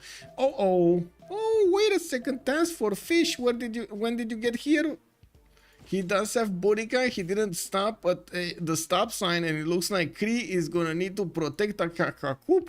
We're getting into Kree's territory. I mean, he does have a good amount of production, 136 production points, not that far off from Task for Fish is 132, but definitely a lot more cities to work with at the beginning of the game here.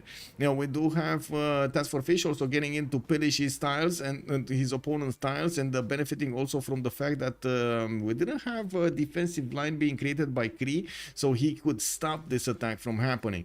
We do have Stroke Z also with a knight coming out to fight here. He's gonna try to stop these units, but as you can see, Fish is not out for the units. Fish is out for the funding of his upcoming military. He wants to get these units, squeeze everything, then put the gold back into his empire and into other units. Better, stronger, faster units. Kree is gonna get completely derailed. That Colo still could have won them the game. Well, let's see if they're actually gonna get the game. Highlander, good evening, sir, and welcome. And yes, thank you so much, Armada Siracusa, for the 5 gifted subs. Much appreciated, sir. And Senior Tesla calling it out. It's so big. Yes, the production of Rome looking like 169 here. We do have Stroke Z losing a lot of tiles and starting to lose a bit of production, but he's starting to get his armies out, and he's definitely going to need to push back Aztec. You could have the opportunity to take out the general here and push it back to Aztec cities, while we do have a painful amount of swordsmen starting to move out from the Aztec cities. We're going to need to see if they keep moving towards the south to keep on pushing Kree, or he's going to be done with Kree already. Yeah, let's see if they didn't. Yeah, Kree did manage to get his golden age. I do notice on the right side, Australia did get in a horse, and he's not only gonna stop the trader from actually connecting the cities here, but also he's gonna pillage the commercial to get himself some more gold. We do have also Ben starting to get those science points in. I do have to say this about Ben here. He did choose to go wide with his empire, and it's not like he actually chose did he choose ancestral? He did choose ancestral. Usually when you do go like this, you don't have a lot of stuff. You're not the highest performing one, but you will get there. You do get a little bit of a lower tempo, and then the ramp starts to go a lot steeper. I doubt anyone can catch Trinda. Trinda is pillaging too. Yes, he is. I think Team 2 has a good shot here. Yes, but I'm a bit worried about two things here. First of all, Darius 227, which is finding it very hard to get his stats up, but at least he's staying alive here. And yes, we did have him taking down Mitra from the game, which is one of the three of these city states. Kyber has the other one. Legenden has another one. That's two members from Team 2 holding on to these Science City states. It doesn't give them that much advantage, but he does give him a few points of advantage. Byzantium is starting to get his knights out, and that is a unit that the moment Darius 227 is not matching, he will need a few more turns to actually get to his own knights. He doesn't have castles either. And I do have to point out Alexis Kremp with his 62 strength knights. He just needs enough of them. Now, since he's starting to get his hippodromes out, by the looks of it, he's going to start to chop a few of them and get as quickly as possible to the north in the front line. Intelligence agency coming up from New Orleans. We do have Incaman starting to get set up from America. He's starting to send his units towards Rome to see what's going on in his land. As you can see, we do have also some Australian units getting in there to grief his opponent here.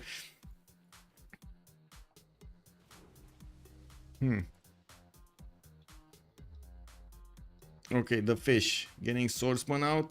Intelligence agency, he did go for ancestral hall, getting his entertainment complex. He's staying dark. Everybody else is going golden, he's staying dark. And he's kind of getting pushed here, but he did manage to get one pillage, 2, 3, 4. Was this a commercial? Yeah, that was a commercial. So 4. Wait, this is a non-freshwater city, isn't it? Oh, that kind of looks nasty. That city looks very nasty. Anyway, more gold over here for the fish from the pillages. We do have him right meow with 262. He's giving it to Trinda. So is Trinda upgrading anything, or is there something else in the pot and we can't see it? Not much. But anyway, their gold pattern is starting to be quite good in any case. So they are starting to use those coastal trade routes from now on, in externally trading 137 production, 139. While we do have Trinda managing to get over 100 science, he's actually passing Kyber and Strokes' science number with a 94 culture of his own. We're gonna see him choose probably a free inquiry golden age in the next part, and I'm pretty sure he's gonna ramp up his science immediately afterwards. Australia has a mean amount of adjacency to his commercials. That's a lot of free science. He's starting to get his also outback stations next to these smashers, giving them those extra food points, helping the cities going much higher in population. Do we have actually Alexis Kremp attacking, or is he just fighting in the mud? Okay, Brussels has quite a few builders to get chopping. We do have a knight deployed to the east. That's one knight, that's it. Gamma training project coming up from Odessa. The general is being placed to the north, and probably he's gonna try to get the second general to the east. I do notice Hypatia did get picked up by Australia, getting himself a free library and some extra points. America did manage to recruit the second trader. Now, while I do notice Crete did get Ipfadlan. Yeah. America has the 2 extra trade routes. Okay. Ben still running Magnus internals. He's still trying to figure out exactly how the land looks like here to the west side. I do want to see what his vision is. Yeah, he didn't know. He didn't know how far in the north he actually needs to go. But this is the only way to get into Rome, unless you want to put these units through the water and try to disembark them over here. And it looks like that's exactly what America is gonna do. He's gonna go into the main capital city of Kyber, and he's gonna feast on all of those traders. Gonna drink beers in his commercial hubs, and he's gonna make poo in his government plaza. He's gonna be everywhere, man. Well, it is what it is. Builders. Coming out from Darius 227. He's hitting that feudalism timing for him. I mean, that's very late, but you know, he needed to go there. Alexis Kremp next to him. It's starting to be a totally different world. Like 51 science, 100 plus culture for Alexis Kremp on Theodora, while we do have Darius 227, 29, and 29. We do need to see what kind of golden is she picked right now. Monumentality. Well, finally, he's getting some bonuses from his faith. He does have 458 in the bank that he can use to buy out builders or settlers here, and we're going to need to see what is he going to do. And we do have a few more minutes until the pause, and we're going to have the pause for them to go for the World Congress, and we're going to come back to see what they chose. Trina pillaged like 4 tiles as well. His gold was his own pillages. Ariel, thank you so much for the extra information. Man, Trina is just so good at griefing. I only see this guy griefing everyone. Okay.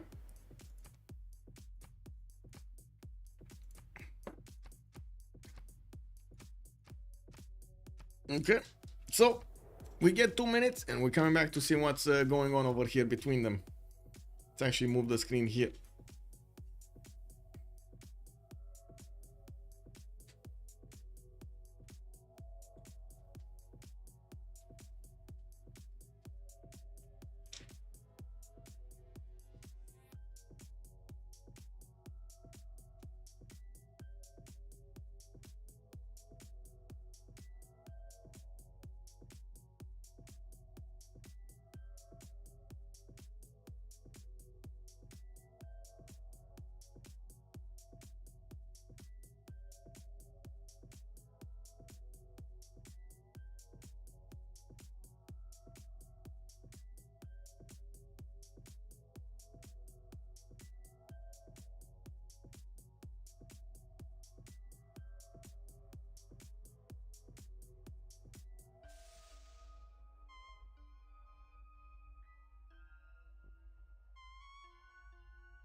The Terminator is back.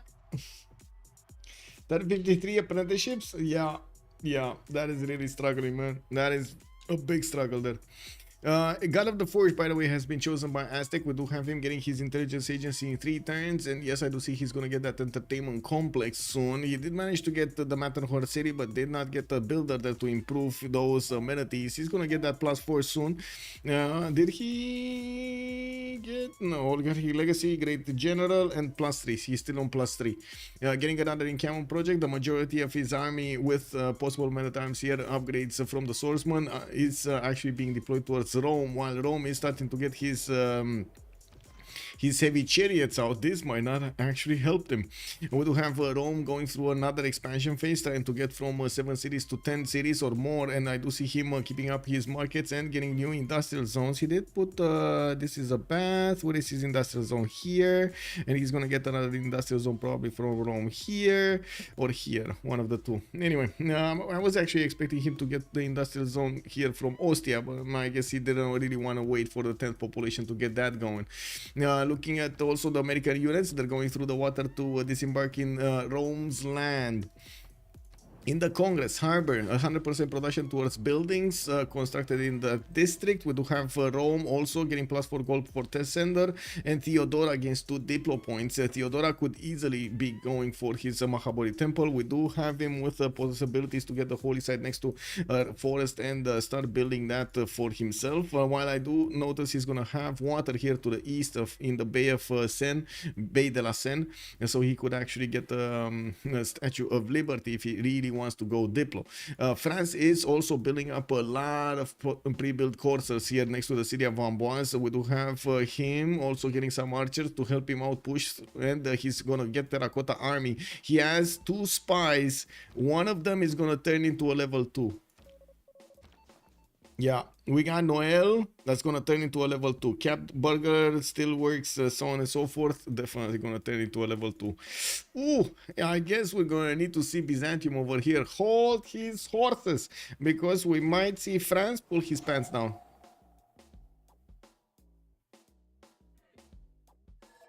Really? Really? He just couldn't abstain himself. He couldn't, man. He was like, he saw cookie, he needed to eat it, basically, you know? He saw cookie, he needed to eat it. That's basically Kabachok right now. He thought, oh my god, yes, let's go. He got printing yet? Who? Yeah, level 2 spy. Oh, you mean France? Let me actually take a look here. He's on machinery, so no, he doesn't have printing. He's going for printing, but he needs machinery for it. And he's gonna need... Oh no, he does have castles. Never mind. He does have his spy. Kick. Okay. He's disconnecting. Okay, so there's an attacking force starting to ramp up there. Kree did manage to push back Aztec. Aztec is repositioning everything towards the northeast, almost everything towards the northeast. Rome actually unfortunately discovered knights, and he's going to need to hard build them from now. He does have 187 production, but hard building them is going to be extremely expensive. He's outseeming over here Task for Fish, but at the moment we don't know if Task for Fish is going to have enough strength to punch through his opponent's defenses. We do need to see if Kuiper is going to be ready, first of all, to upgrade these with enough gold, and will have the technologies ready for these units to upgrade into. Looking at what Task for Fish is going to do here, he's just a few turns away from getting his upgrades going, and I do want to take a look here. Guilds in one, military tactics in one. Does he have mercenaries? Not in the... Not there. Yes, he does. Professional army. He does have professional army. Okay. And they should have the gold. Yeah, he does have the gold. 621 gold, that should be enough. We do have him with a bit of a problem in the city of Delta, and I'm pretty sure he's going to want to get that +5 card in when he's going to start his attack round, but not right now. And looking at the city of Gulf, Task for Fish is going to get a few horses here with the Matterhorn bonuses, but did not move his whole army to benefit from that wonder. It makes sense. I mean, you don't really want to spend 20 turns to move these swordsmen that way and then back again, right? You don't want to do that. No, you don't want to do that. That sounds really bad, and very long process, very long process. Wait, are there more units coming towards the south? Is he actually going to attack both? Is he going to attack into Kree and Kyber? He's derailing both of his opponent's simmers. Is this this kind of looks like what's going to happen? Task for Fish is going to be the wrecking ball of the game. He's going to be like whoop whoop, and they're going to take down Kree and Rome at the same time. While Trinda is dreaming right there, yes. Or do you get it automatically for being a level 2? Wait, do you need a diplomatic visibility promotion for a level 2 spy? Diplomatic visibility promotion? You don't need you just get it at level 2. You just get it for the spy being level 2, but you do need to upgrade the spy to get it to level 2. As in, you can't have it with promotion open and it giving you the diplomatic visibility points. You need to plug in the promotion, any promotion. You just need to plug it in. Okay, not that many units from America, and yes, we will have a few of these heavy chariots just sitting next to Volin while his horses are gonna go and try to get him some more gold.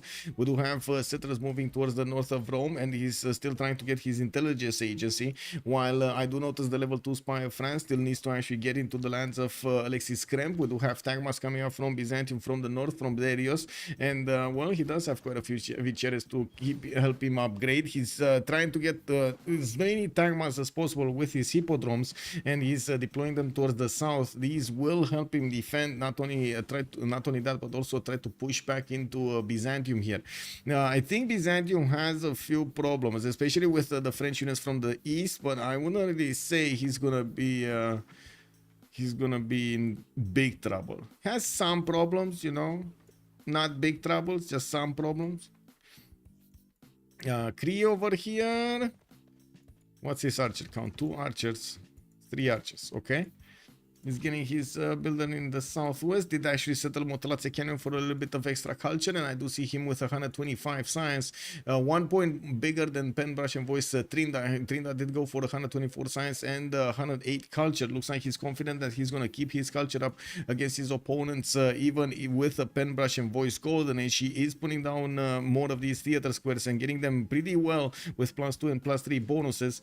Now, while I do hear some upgrades, we're probably going to see Aztec just upgrade as soon as possible and start marching towards the cities of his opponent, or we're waiting for him to get muskets. Are we waiting for muskets? It looks like we're waiting for muskets. Military engineering is coming up next, and from Task for Fish, that is on the way. You need that for gunpowder, right? It looks like it's musketmen going against his opponent, not men at arms, which initially I did say, but you know, it took a while. Or is it not? Oh my god, okay. What is it? What is it, Fishy? What is it? We do have him getting the spine. I'm pretty sure he's going to deploy it in Rome's territory. The men-at-arms cannot push easily into these horses. They could take down encampments. And I gotta say, the battery ram right there is going to help him deal with the walls, whatever happens. He still needs a few more turns, quite a few more turns to actually get his bonuses to attack his opponent. Didn't plug in the +5 card, and he did manage to get generals for both of these front lines, to the south and to the east. Ethelfled is in the north, and we do have Buriga in the south. Doesn't look like this is a winning army, though. Like, this is more like a look at me kind of army, rather than a winning army. It's still gonna it's gonna push into Stroke Z and Khyber, and they might not like this. Task for Fish did manage to pillage +3 campus over here next to the mountains from Puteoli. I do notice we do have America Ben getting into the lands of Khyber with a horse, and by the looks of it, well, he caught Khyber making his Holy Site prayer project. He disturbed his peace. Look at that. France gets 1 diplomatic visibility plus the level 2 spy plus printing. How much combat strength? I mean, that's 3 times 4. Okay. 12. We do have to see if Khyber is gonna get out from that holy side. You know, he was praying. The man was just trying to live a simple life, trying to actually, you know, get every one of its mistakes written off. And then a wild American horse just shows up in his border from the north, and he's trying to get pillaged. He's trying to burn stuff. Like, look at that. He's right next to the holy side, man. Right next to the holy side. You see, man, he's still gonna get the He's still gonna get the projects, isn't he? Yeah, he's still gonna get the projects. Anyway, it does seem like also we're gonna have more heavy chariots coming out from Ben. I'm pretty sure we're gonna be seeing Rough Riders quite soon from his timing. Looking at how many heavy chariots he's starting to get out over here. We do have him with campus research projects. We might be seeing Newton soon. It is Abu, and it is gonna be picked by America next turn if Kree is not gonna get one of those projects in, and I don't see Kree making projects. We do have that unit of Trinidad still trying to haunt these cities of Kree on the east side, and now Kree did manage to get some archers and some horses to help with that. From the north, Kree is getting pushed by Task for Fish slowly, but I gotta say, it doesn't look like Task for Fish is gonna manage to do that much here, especially if he doesn't have muskets. He does need stirrups, and he does need gunpowder to actually make that work. Did he put on the card? No, or not yet. He still doesn't have the card. I hope he made it to a Dark Age, right? He did make it to a Dark Age. He did make it to a Dark Age. It's just a matter of time of putting the card in. Okay, he's using colonization right now. Okay. He's getting this settler from there. Does he get? He gets naval tradition next turn. So he's gonna put the card next turn. It's not like he's attacking anybody right now. So you know, it is what it is. Yeah, we do have more Knights starting to show up in Aretium. He's getting his ancient walls, and I do see one single crossbow did get upgraded there. The unit of America did actually pillage the holy side, man. He burned the house down around Khyber while he was getting prayer. He was getting to pray. I mean, that sounds kind of bad. Yeah, I'm not very familiar with team games. I assume within the teams they can trade. Yes, that is true, but they are officially linked with some Civ setting and maybe some bonuses, or are they just Civ allies? They are. So the alliance comes in a little bit later whenever you're going to split the teams like this, as in team 1 will have 4 players, team 2 will have another 4 players. There are the visibility is being shared between all of them, basically. That's what the game gives you. And when somebody sees somebody and declares war, everybody else is going to declare war accordingly. So with that, basically how the alliance works in the normal games, but without the other perks for the trade routes, for example. So you do actually need to get a certain type of alliance to benefit from what bonuses you want in those trade routes. If you want culture, if you want gold, if you want more science and so on. Well, now Aztec is starting to push a little bit further, and I do see the pikemen are getting close to these knights, and these knights are definitely not gonna like what these pikemen are gonna do. 78 strength against the knights 72.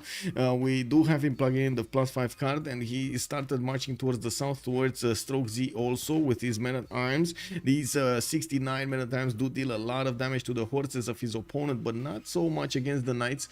Now we do have Stroke Z getting his machinery next turn, and he's gonna start upgrading his archer units. This is a much better setup to push back initiative like this from Aztec, while I do have a few doubts over here of Rome managing to get his defense going. He only, and that's why I asked about the crossbow, he only has one single crossbow to do the counter damage against these units, and he just cannot punish a push. I do notice, of course, Rome did manage to fix the problem that he has with his neighbor, the other neighbor. We do have France starting to upgrade his courses, and we can check the damage. Not enough to actually push through the knights, but I don't think his spy actually went in and activated in the cities of Theodora. We still need for him to actually pop in one of these cities, and maybe it's gonna be somewhere else. Although I seriously doubt he's gonna go for the fish. This would have been my first, this was my initial choice, right? My initial view of the game. I really thought Legendary is gonna get to benefit from all of this highway and hit Task for Fish directly. He could have hit Task for Fish directly in the capital with just a few turns of movements from his cities towards opponent cities.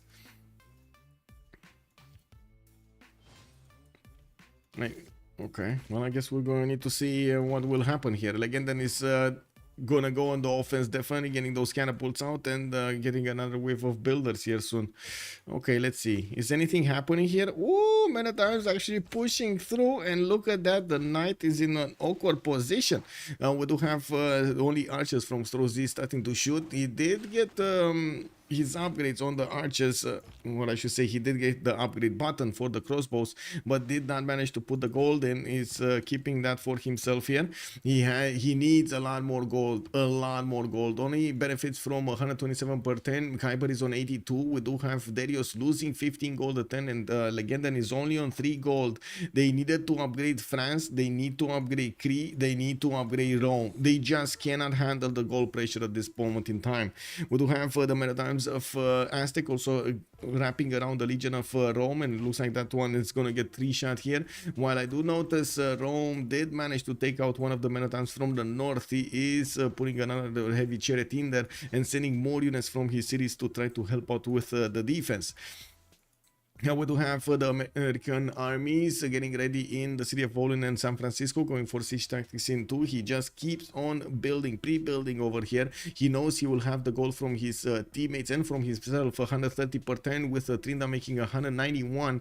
Task for Fish is 29 of his own, and Alexis Kremp is actually positive in his gold. He's on 5 gold a turn.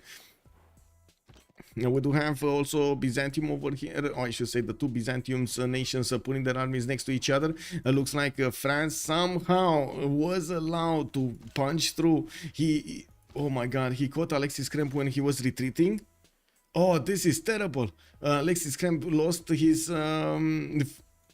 45 bonus. So one of his horses got to take a lot of damage, got pushed back, and then immediately all the other units just ran off. I guess he did get to attack into this one as well and didn't take that much damage. Okay, yeah, you're right. Did he get into... Oh, he activated the spy. That's what happened over here. Oh, mi scusi. It looks like these courses are way stronger than what Byzantium can handle, man. Now, how quickly can Alexis Kremp get his sprinting? How quickly can Alexis Kremp get his stronger units, ballistics or military science? Doesn't look like it's gonna be fast, and it does look like he's going to be punished for not having enough units to upgrade with. Plus 12 intel, yeah. What's the longest serious game you guys have seen? I'd love to witness a nuclear wasteland simulator slugfest live. I don't remember exactly the time, but I do remember we did have some games with like my streams, basically like 8 hours, 9 hours, even like 10 hours at some point. Some of them because of troubles with connection and so on, but some of them were just they didn't win yet, so you know. They had to figure out how to get the win. Looks like the city of Brussels, if he's not going to chop the walls, he's going to lose it. I don't think Legendan is actually going to first move that, but we might see him try anyway. Regardless, we do have Tagmas coming up from Byzantium from the northwest, putting the city of Brussels under siege. France does have a few of these med packs ready for him in the Brussels cities. These farms are going to give him a lot of health back, but he's going to need to spend movement for that. We do have from the north also Byzantium trying to get in here into Alexis Kremp's city of Edessa, while I do notice Alexis Kremp is not building units, not a single unit. Does he have Grandmaster Chapel? Yes. Does he have faith? 115. No. I would say that's no. That is, I mean, he can buy a unit every 2 turns. That is not enough to get yourself the army, right? It's not enough to get enough units to actually stop an invasion that is full on going against you. Especially since we do have like catapults, crossbows coming in, more of these coursers. This is an all-in invasion from France. 115 per turn gonna be hard. Yes. Alexis is in trouble. Previous game was 6.8 hours and had nuclear war. Yeah, Civ Ukraine versus SPA. Indeed, Machiavelli is making a good point there. Let's see on Cree. Can he defend? We do have Aztec getting close to the city of Akhtakakup now. I do see he did manage to lose a city, while Aztec is getting stopped right here. Looks like Rome is putting a line of knights, and that should be more than enough to slow this attack down to a crawl, while he's bringing more units from his cities to reinforce that. We do have also Montezuma getting close up and personal with the city of Akhtakakup. I do see that Strokesy is not actually upgrading these units. He doesn't have the gold to do it, and every one of the gold points is given to Theodora right now.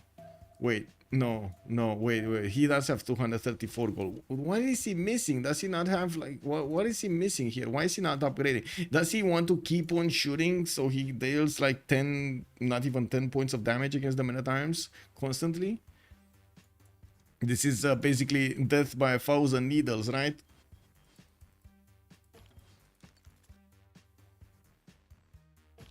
Well, we do have crossbows coming in. These are gonna help him deal a lot more damage against Aztec, and now he's bringing stronger units to help him defend. Looks like he is still getting pushed, and Aztec is managing to bunch through his units. Did manage to do the wall damage against Akhtakakup with one of those battery rams, and looks like the archer strength is just not enough to take it down. It was the knight that needed to move. Okay, in the north, anything happening? No, not really. We do have the crossbow dealing enough damage against these pikemen, and I gotta say, Kyber actually managed to do it with just the amount of units to do it. Just the amount of units. Unbelievable. We're going to need to see if he's first of all, Task for Fish is going to follow this up with more units. Doesn't look like it right now, but he still needs to produce something. And well, Strokesy did start to upgrade his crossbows, and it's going to be much easier for him from now on to kill off the Aztec units. So it looks like Montezuma did slow down his opponents, but didn't actually take them out entirely. They won't be able to stop Trinda anymore, though. Australia is running away with the science and the culture in the game, and it does seem like Kyber is going to have a hell of a time in the next part, but he does not know it yet. In the city of Volan, there is quite a surprise being prepared for him. We do have the heavy chariots of Ben about to get their upgrades, and all of them are getting into the borders. Is 2 turns from printing, humanism coming up in 1. I'm actually quite curious when is he going to get this upgrade going. I hear a lot of upgrades, but I don't know. So Brussels got liberated. It looks like Byzantium might be taken down. Legendan, with the help of Darius 227, is starting to move towards Byzantium's main cities with the level 2 spy deployed in Amasia and a lot of coursers. So many coursers with an army. Another half of the army of crossbows here coming out to help him. We do see him managing to push through the defenses of Byzantium slowly but surely. Not at all units. Like these knights do take take damage though. Yeah, they still take damage. +9 intel. Looks like we did have printing being developed over here by Alexis Krem finally. Okay, pillages, more gold. Gold is going for Kree. Kree is upgrading units. He's getting to withstand the attacks of Aztec. It's all good. What will Trinda do over here with his cities? Campus research projects going for Newton. No, he's going for Ibn Khaldun, and he does have, he's probably going to have it. And I'm pretty sure with so many projects, he's actually trying to get to Newton as well. He wants to get both at the same time. Quadrian, good evening, sir. I don't know, for me it's a bit too fast attack for task for fish. Shouldn't it be way more effective with musket spots? I was yes, you are totally right. Yes, I would have thought Aztec would actually push a lot sooner with his men at arms, but he couldn't actually get there, and I think he still is doing damage. It would have been more effective, but yeah.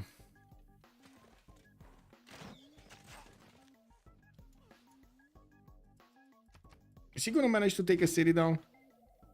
No, he lost the battery ram. Now he needs to take... actually, if you would have had movement and triple attack this, maybe? No, he's not gonna get it. Anyway, these units of Aztec are dead. They just don't know it yet. There are way too many crossbows to actually let them live. And this attack is dead also. There are a few details over there that I would need to mention, but I was thinking it might be a bit too much, how to say, too much of an imaginary exercise. On Aztec, if you want to get the men at arms attack, you usually want to do it before the second era starts, like, or I should say the third era starts. And unfortunately, he didn't have nor the technology, nor the gold, nor the will to actually go at that point. So, Rome over here just had time to actually get to ramp up and benefit from those extra technology, get the units that he needed in Arretium, put Victor over there. He knew what will happen, basically. And Task for Fish could not manage to get enough science points, so he could get to the musketman timing when he needed it, exactly after he got his Dark Age to go against Rome. That's my read of it. He probably wanted to do the musket attack, but it came out too late for him to do significant damage against his opponent. We do have France managing to push through the Byzantine defenses, and from the north, the other Byzantium Darius is pushing in. We do have the crossbows managing to get some shots over here. Byzantium's Tagmas are going for the pillages on the Torres del Paine, positioning over there. Also next to the city of Edessa, where, yes, we do have some piemen getting out. Looks like also they're gonna slowly pillage every one of these tiles and get back their health. America. Wait, America. Next 10 military science. Woo! Woo! Okay. Aztec spy is plugged into Rome. Does he have one here? No, that's Australia spy. Okay, so he didn't manage to get 2 spies. He doesn't have a spy on Crete to get the extra damage on him. I guess he would have had the much stronger men at times. Not that I'm saying these guys are not strong, but, you know, it doesn't seem like they're doing what they need to be doing.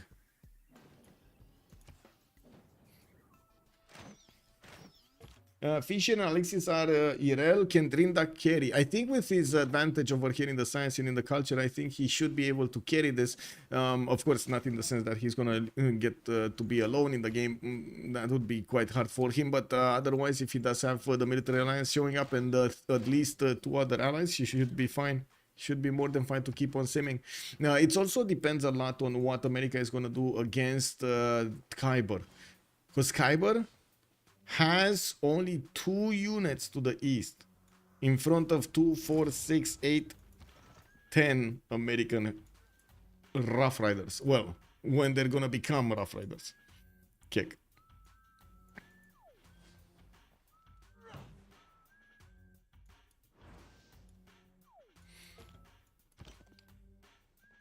Is COC dead? No. I guess all hands of Australia and America now. All is in the hands. Yes. After all, Aztec and Byzantium fights now 2 versus 4. Yeah.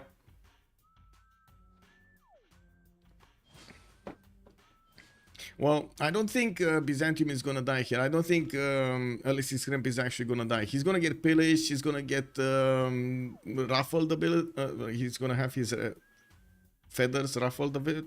But other than that, I don't think he's gonna die. But yes, Brussels has been taken over. That was kind of easy, but the next cities are not going to be as easy, and we're going to need to see if Legendin is going to manage to keep taking out more Byzantium units than Byzantium can push out. Byzantium keeps on getting his technologies here. He's going for siege tactics in 3 turns, nationalism coming up in 5. A bit surprising though. I was expecting him to go for ballistics so he could get the field cannons to train on these units. This would make quick work of them. And well, he's going for cabs over here in the bottom 3-4 siege tactics. Now we do have coursers coming out from Darius from the north with more of these tank bombs also quite close behind. He did figure out that America is putting a few horses towards him, and I do not see him getting a tactics straight. No, we didn't have France managing to get a religion, did he? No, I don't think he got a religion. So basically no tactics straight. Rome is fine. We actually have Khyber moving in with an archer moving in on an archer in the city of Bravo here, and deploying a spy in the city of Alpha. Attack of Aztec on Takakup is dead. Nothing is happening here. Stroxy did get slowed down though. He's 176 science, 41 culture. Khyber is 112 and 154. And well, I'm still waiting to see when those Rough Riders are coming out. Ben is just getting his gunpowder. It's gonna take forever. Woo-wee. Yeah, I mean, he still has, and this is the chance that Khyber has to actually get a few more units on the east side or try to get visibility between these two cities. He doesn't know when these armies are moving towards him, and that only gives him like a few turns, like 2 turns maybe, not even 2 turns, to try to stop an attack on the city of Ostia. Rome is pushing this back. We do have, let's see, in the lands of Australia, some shipyards coming in from his harbors. Oh, well, I guess 1 harbor, 2 harbors. Okay, he has three harbors. I do also notice he did put mainland in the north, and he keeps on trading on the coast over here between him and his neighbor America. He is getting in the Grey People screen.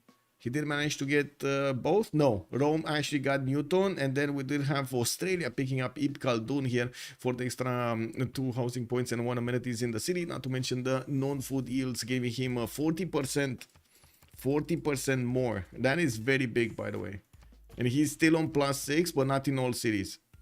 Just in his capital where he has his entertainment complex. In other cities he's like on +3. Colosseum, losing Colosseum here is hurting him actually. And helping out Rome a lot. Rome is on +3 of his own, not in the capital. 5 turns Angkor Wat, I did notice it being built somewhere else, no? Wait, didn't I see it somewhere else being built? Seems no. Well, it looks like walls are going up next turn here, and we do have France with a major problem. He can push into the Knights of Byzantium when they do have their full faith going, their full bonuses going, and by the looks of it, his crossbows are gonna take a while to deal the damage against these Byzantine units.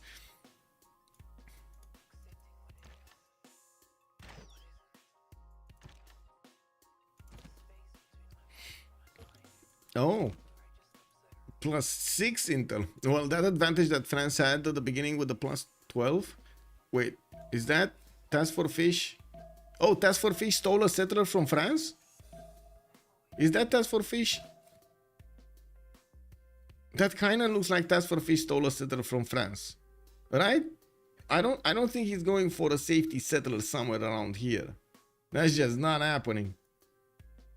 Are the full games recorded and posted anywhere? Yes, Kadeth. I post everything. Actually, every time I finish a stream, I go and edit the details. You're gonna have on my YouTube channel them being categorized according to the playlist, according to the tournaments. Also, in the description, you're gonna have the chapters, the opening, the maps, the remaps, and the voting stage. Not to mention the victory screen. And you're also gonna have the player details. If you want to search for something, you can actually take a look in the player details and see if it is the game that you want to see or not.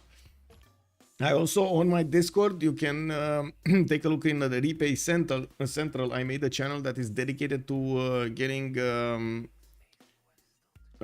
would say, dedicated to getting replays going. I don't know if you are aware that there was a program called the Civ Replay, and that allows you to get GIFs out of the game. Basically, it gives you the readout of the map over there. A quick GIF, for example, this is from yesterday. This is from yesterday. And you have these linked to the videos on YouTube. It's very easy to use. I made it as simple as possible to actually have the information available for you to take a look at the game, see the strategies, or maybe some saves and so on. Or at least I'm trying to make it as is. GIFs. GIFs. I didn't say GIFs. What? I think it's his own settler. I mean, he did actually take a left. He did actually take a left. I was thinking if this was his settler, like Enderman. Ooh. Okay. Yeah. Task for Fish's settler is getting out of there. He's actually getting out of there. Interesting. Okay, let's see. Nicaea getting attacked. We do have the trebuchet starting to shoot it down, and it looks like he's going to manage to punch through. Byzantium still has very strong units over here that are holding the front, while I do see Darius 227 is bringing more of these crossbows. He's ramping up his military. He's getting stopped by the pikemen, though. He's finding it hard to actually deal enough damage with his crossbows against the pikemen to not, let them do whatever they want with the coursers. Now, while I do see America is starting to split his forces, we do have Darius moving a 9 up so he can get the vision over there. Now I do see Ben is getting his metal casting in 2 turns, nationalism in 7, while I gotta say if he is actually gonna get nationalism, he should really get a lot more heavy chariots to core them up. A lot more. Like he would need another 10 here to actually guarantee a good army going against Rome.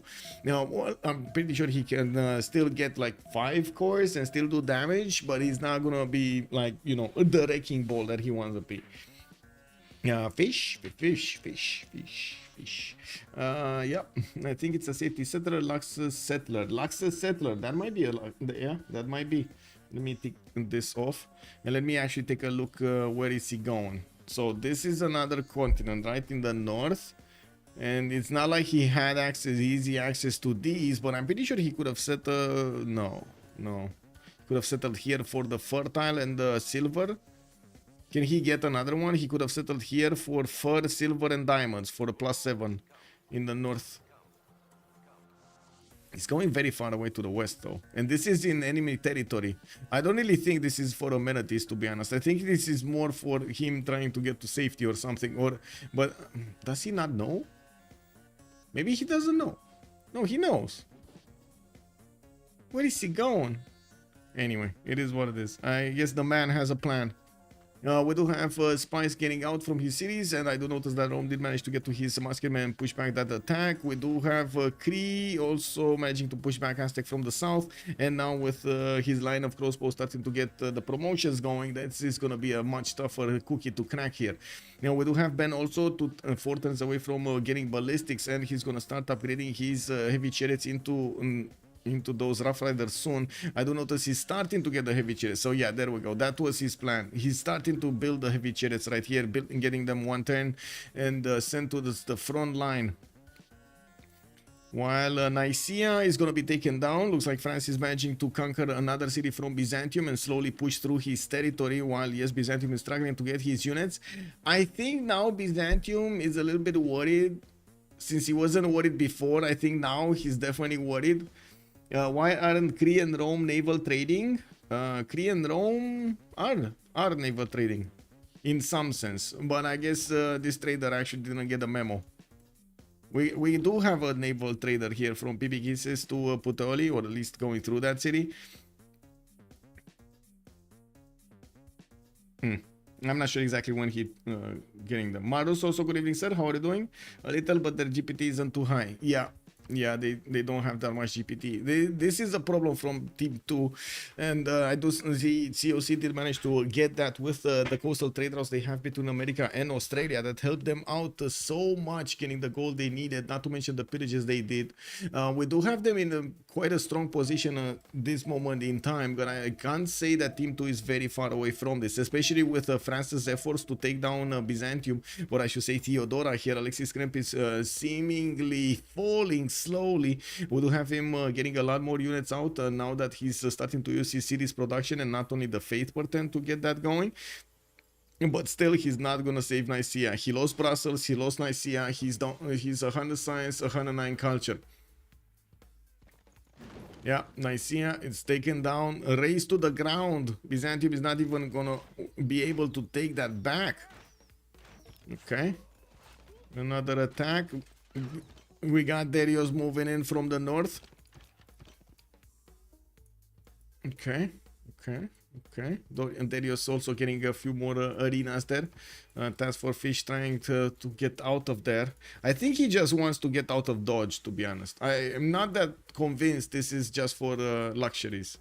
He's going to the north here, but the second he settles the city here, he's gonna basically, you know, raise a flag that oh, hello, free city. You want some amenities? Take my city. Now we do have him with possible silver tiles to improve, 4 of them. Again, I don't think the +1 is that worth a settler there. Getting him camo training projects. Okay. I don't really see. I mean, let's see Rome. Let's see Rome. Rome is I think the biggest question is what is Kyber gonna do? Is he gonna be able to keep scaling? He's in a Pembrokeshire voice golden, but he's definitely much lower in science than Trinda. He's getting a little bit more culture, and I do see he's ramping up his defense on the east side. A lot of universities are getting finished, new campuses from his cities, and he's gonna start trading a lot more with his ally over here. I'm actually quite curious if they went for it. Kind of looks like a research alliance between them. I don't think they went for gold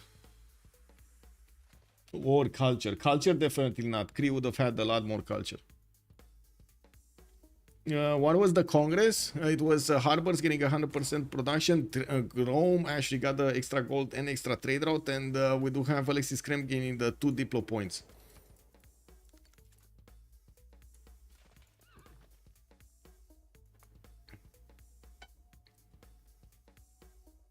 Any fighting yet? Yes, of course. Look at that. We got a lot of French units going against Byzantine Theodoran ones. Now, those French crossbows are starting to get much closer, and they still have +6 intel advantage on Byzantium, on Alexis Kremp, while yes, he will actually get a few more here. I'm actually curious if he's gonna go quickly and try to get calves here, but with only 100 science, or 124 science, does seem like that is quite far away. We do have him getting another wave of coursers, and if he does manage to get that before Alexis Kremp gets his gunpowder, well, the calves are gonna delete everything. Can they delete pike shots? Because Alexis Kremp is not far away from pike shots, so you know. I guess we're gonna see the crossbows do the damage against pike shots. It's fine. It's fine. Let's see what's going on here. Darius is trying to attack into Edessa, but he's not going to be able to do enough damage in the next turn, in this turn, to actually take it down. And yes, I do see that he's bringing more and more crossbows from his cities to keep on attacking into Byzantium. I gotta say, the fact that Alexis Kremp moved his pikemen out of the way and put a new one in just allowed Darius an easy way in next to Edessa. Mostly because that pikeman, the second he got moved, he lost his 45 bonus, and then yes, he got moved into the city, gave the city a bit more bonus, but then the other one of that moved into his place, it was just fresh. What is the point of walls? That is a very good question. That is a very good question.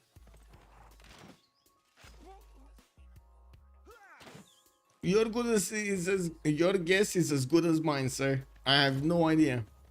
I guess it's to slow down. Does it even slow down? Wait, it's a different religion, right? Yeah, it's different religion. You need to have it for your own religion, if I remember correctly, no? Not this. Basil can following the same religion as Byzantium. Wait. Okay, this is kind of written poorly. If it's the same religion of Byzantium, you have a Byzantine opponent, so that should activate. What? Oh my god, they made a mistake. I don't know about that, man. Yeah, let's throw the game up.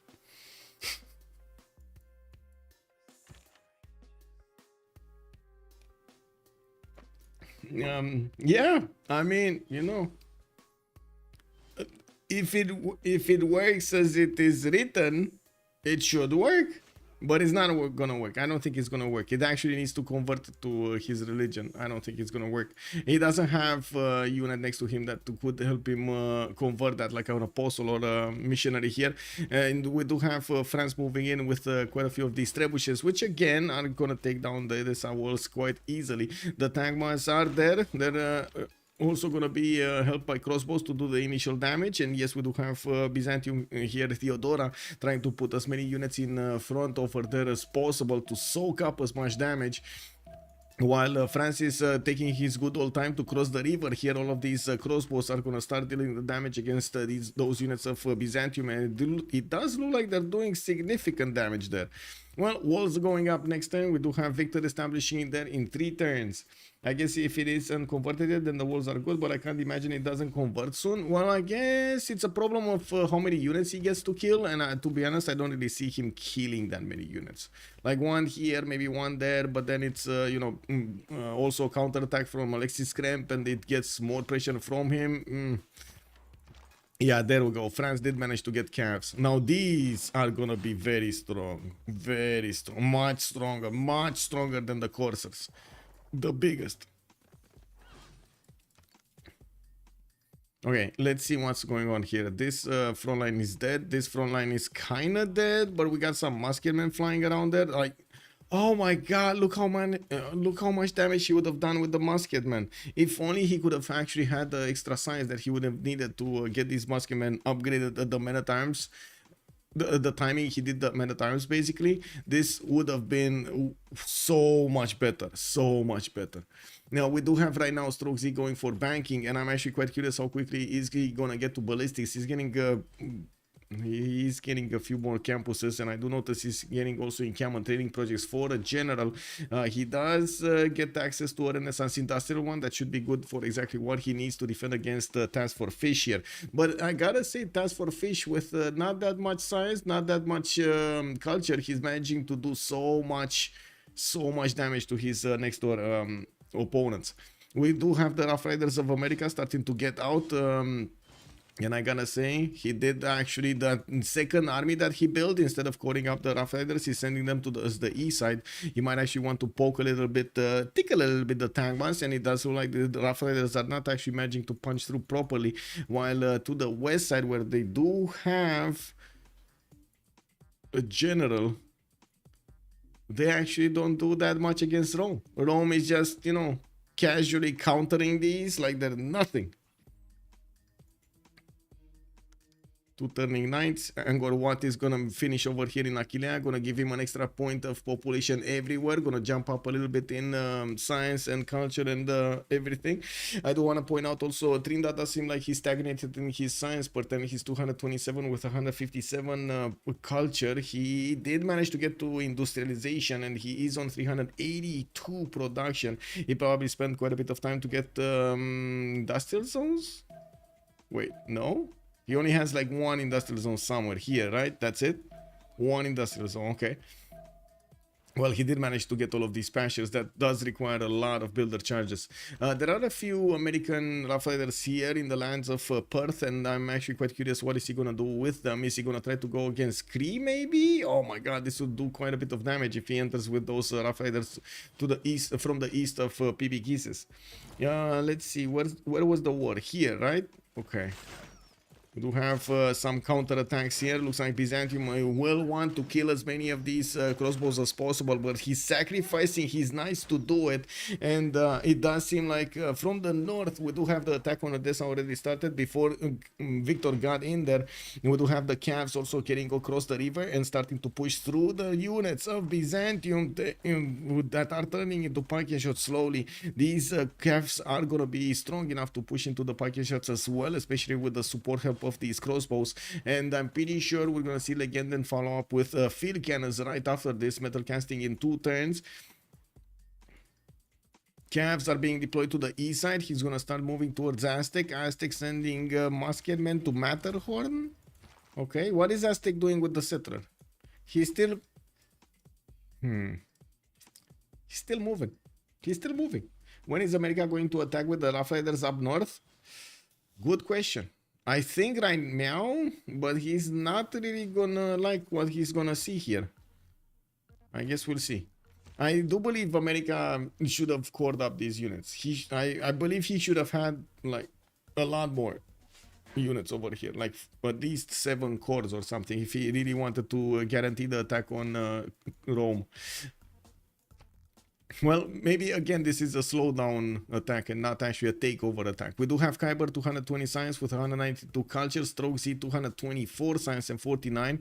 Kyber is in a pen brush and voice, while the Pawnmaker is free inquiry. He's gonna need to get something to get his science out soon. He did manage to finish multiple campuses, but he kind of needed to stop simming because Aztec was pushing him quite hard. And Task Force Fish, as you can see, is gonna try to eat at their economic line. They do know their opponents are not making that much gold, and every one of these traders is extremely valuable. We start seeing a lot more Cree traders going towards his ally here. Stroke Z jump up to 166 gold, a turn with 200 production points. And we also see Kyber on 301 production points. Actually, yeah, I mean, he's not extremely lower than Trinda, but he's there. He's there.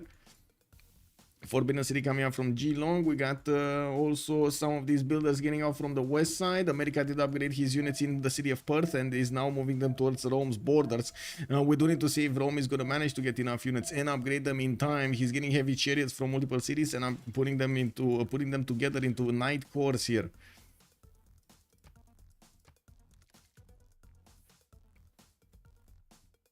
Would watching the stream as a player help the player? Not really.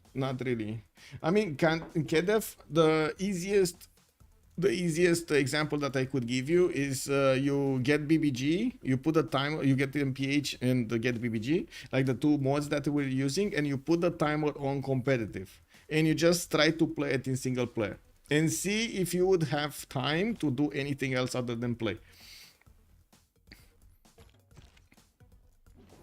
Now we do have commercial hubs, more commercial hubs coming up from America. Their trade routes are singing between them, and with 241 gold on Ben and 170 on Trinda, both of them do look quite strong right now to upkeep their armies and put more investments. It looks like a Maja is about to be taken. We don't have the French cats managing to punch through. Legenden is getting in, and it seems like Darius is pushing from the north. He did bring trebuchets to the party, and well, it looks like these Byzantine pikemen are not strong enough. There wasn't enough gold for him to upgrade all of his piking shots or pikemen into piking shots, and I'm pretty sure he's struggling very much to get the ballistics. Imagine if he would have had ballistics right now instead of getting, what was he getting, calves or something?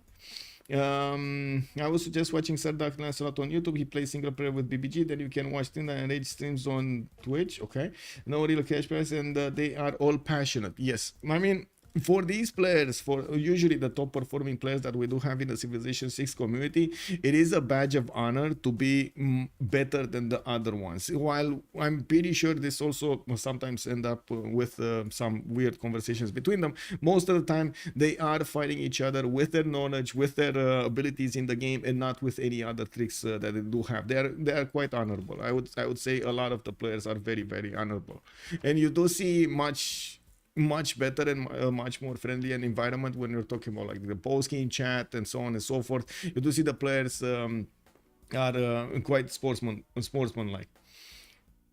We do have to take a look on Aztec, another way over here. Okay, more masked men coming in. He's gonna start bonking Kyber's doorstep, but Kyber is gonna get his ballistics. Again, same problem, not enough units over here from Aretium, while Task for Fish is building quite a few of them. Most of the army of Kyber is being deployed towards the east to stop the American invasion. So many Rough Riders coming in from everywhere. 2, 4, 6, 8, 10, 12 Rough Riders are gonna... No, 12, 14 Rough Riders are gonna knock... I nailed it. I actually said 14, and he made 14. Unbelievable. Michael's catchphrase is Pikachu! Yes. I guess it is what it is. I'm so sorry, man. Who was it? B2, I believe. Wait, who was it on YouTube?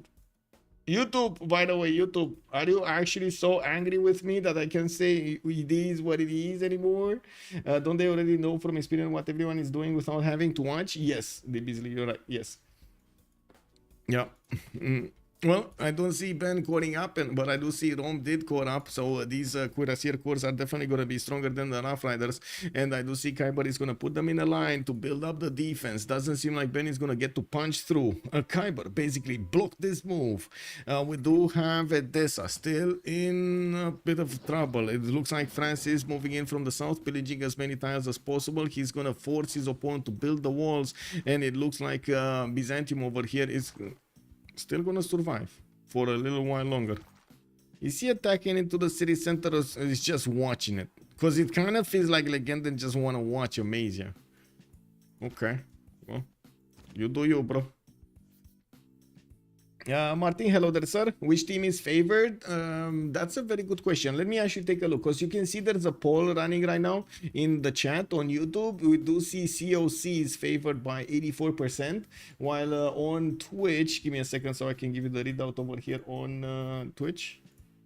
It's 86%. That's very close. That's very close to what we have on YouTube. That's unbelievable. Alexis really through this one, I feel like, was building libraries and universities while the cities were dying. Yes, I mean, he was building libraries and universities. I think that was an attempt to get to ballistics fast, but I think he actually didn't prioritize the religion, how to say, the pathway when he needed to. He moved away, which is usually something that players do when they don't want to discover something as quickly. He underestimated how quickly his cities are gonna fall here. Anyway, we do have France sending a few camps to the east side, and he's gonna figure out that look at that, the cities of Aztec are just left open for the picking. We got some traders, juicy traders going in, some commercial hubs that just have so many beers left around there. You gotta get the cakes back to this house, right? We do have also the push of Aztec going against Rome with its internal opponents movement, oligarchy legacy, +4 luxury attack bonus.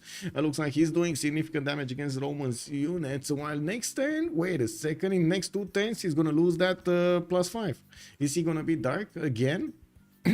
No. Oh, he's not even gonna get his heroic. 1 point off getting a heroic. Oh, that's just terrible. And we got a normal ager, a dark ager, a normal ager, dark ager, golden ager, and dark ager. Wow, how the tables have turned. Look at that. We got Darius 227 in the golden age, while everybody else is fighting off the dark age. A major has been taken down. Darius does manage to deal the damage against Alexis Kremp, and I do notice that the other city to the south is also... wait, did I say Amasia? That wasn't Amasia. I don't know what that city was. We do have the city of Amasia about to be taken down as well. I'm pretty sure these camps do want to pillage everything, and it looks like the strength of Byzantium is disappearing by the second. We don't actually have the American units getting into the mud fight here with the Byzantine ones, and it does seem like Alexis Kremp would really need an escape settler right now. He's trying to get one in 3 turns from Trebizond, and we do need to see if Darius and Legender will be quick enough to deal with these cities so they could also take the settler. I doubt it. I think he still has time. We're talking probably 10 more turns, 15 more turns to see Trebizond die. If that, because, you know, America might actually still help him. Now we do have, there we go, a push from Kreen to Puteoli, Night Course here. Looks like Kree's army might be caught in between a rock and a hard place. Aztec army might be caught between a rock and a hard place because of Kree army in the south and maybe some Roman units from the north. An encampment is going to finish in Puteoli, and I do notice Rome is facing these Rough Rider corps against them. These cannot push actually. Oh, wait, they can. This one can. This one cannot, but this one can. Oh. Oh, I see. I see. It's happening. It's happening.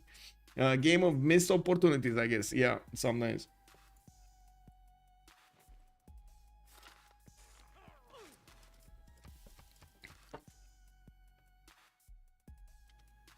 Okay. Oxford University finishing up in Australia's territory, and I guess the big question is how is Trinda gonna want to finish this game? He's on 300 science, definitely has a lot of potential to go for a lot more science. Kyber is 222, and I do see Ben on 286. Stroke Z is down to 184. The attack of Montezuma did hit him quite hard, and looks like he's finding it quite problematic to get his upper science.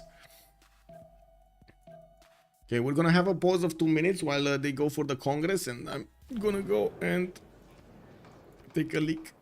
Be right back. Just me. Okay.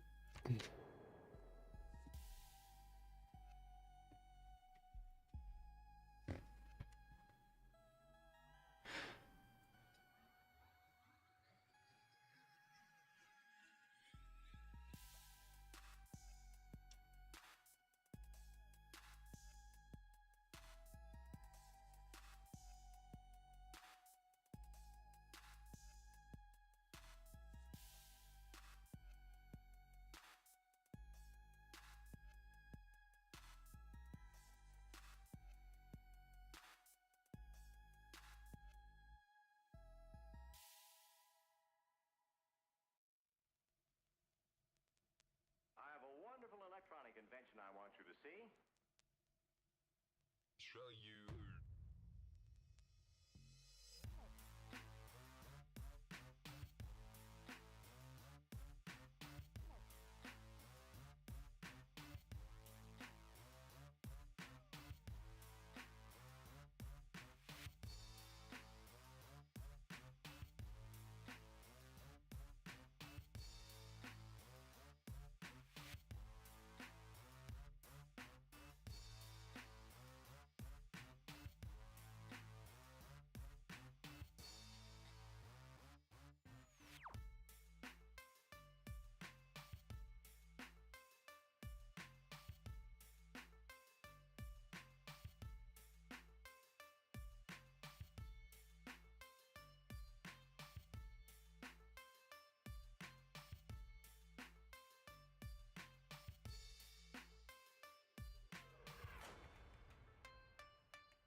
Okay, so let's see. Third era started up. We do have friends moving in to pillage everything, including the Government Plaza with the Grandmaster Chapel and Warlord's Throne of his opponent. Now Byzantium is left without the ability to build so many units or buy them with faith.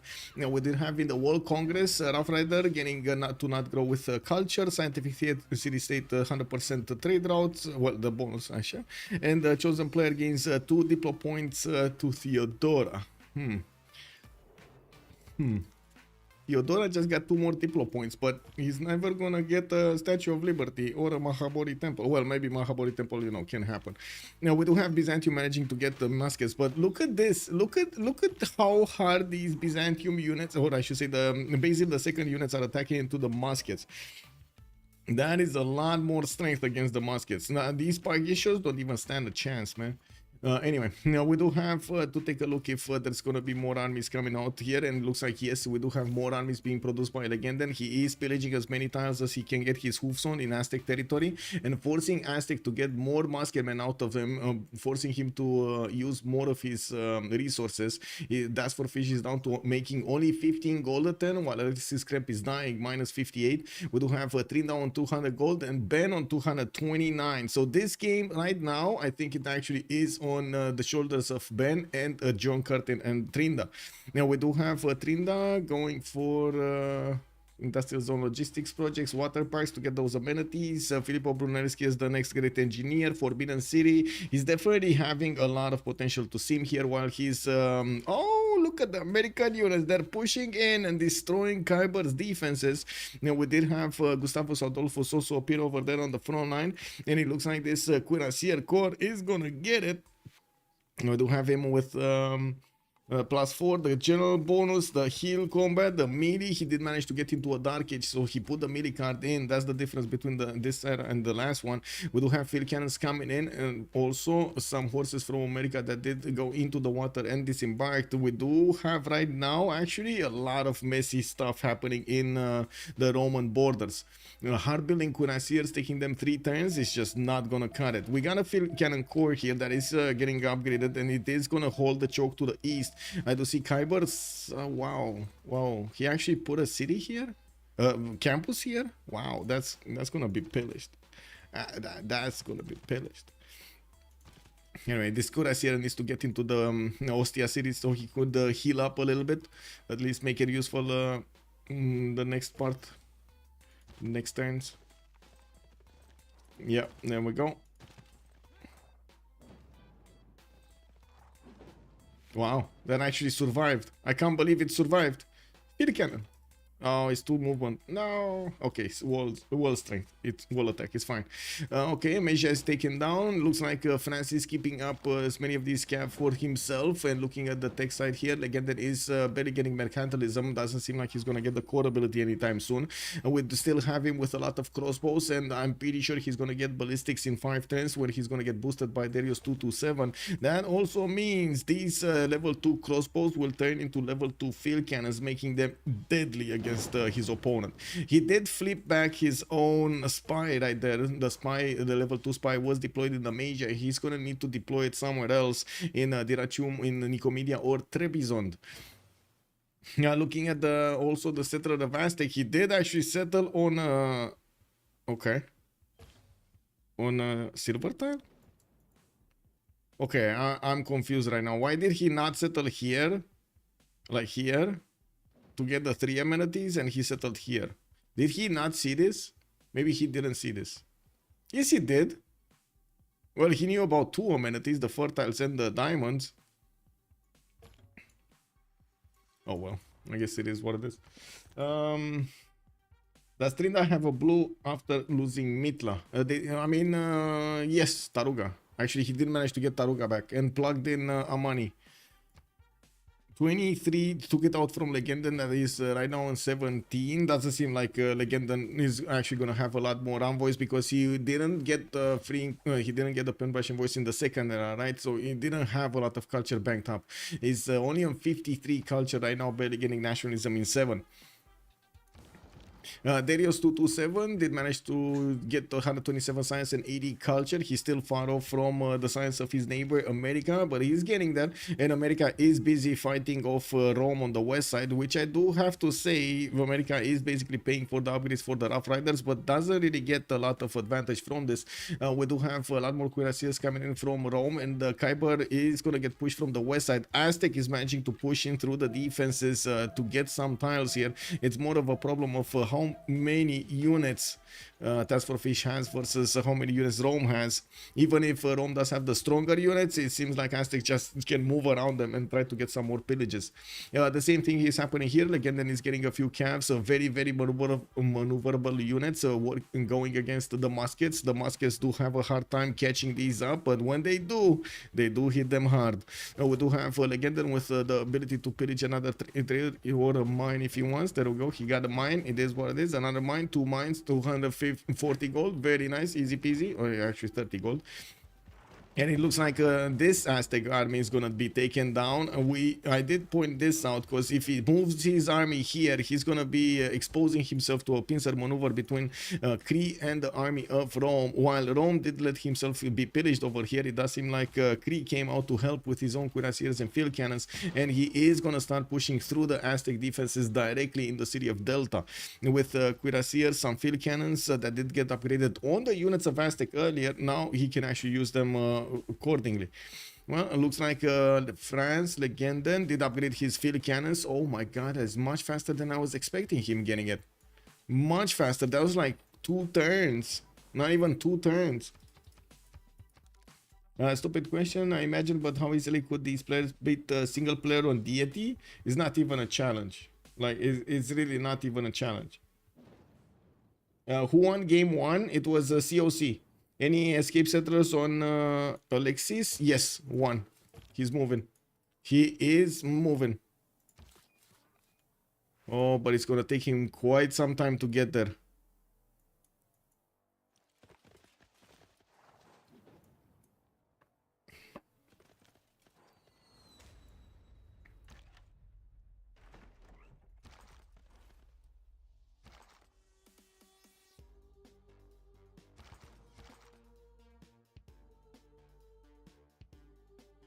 Okay, more cuirassiers from Darius. He keeps on ramping up his military advantage here. And I do see Alexis Kremp is down to 40 and 31 culture. He is only on 3 series. And, well, it's just a matter of time until Legendary is going to deal the damage against the next ones.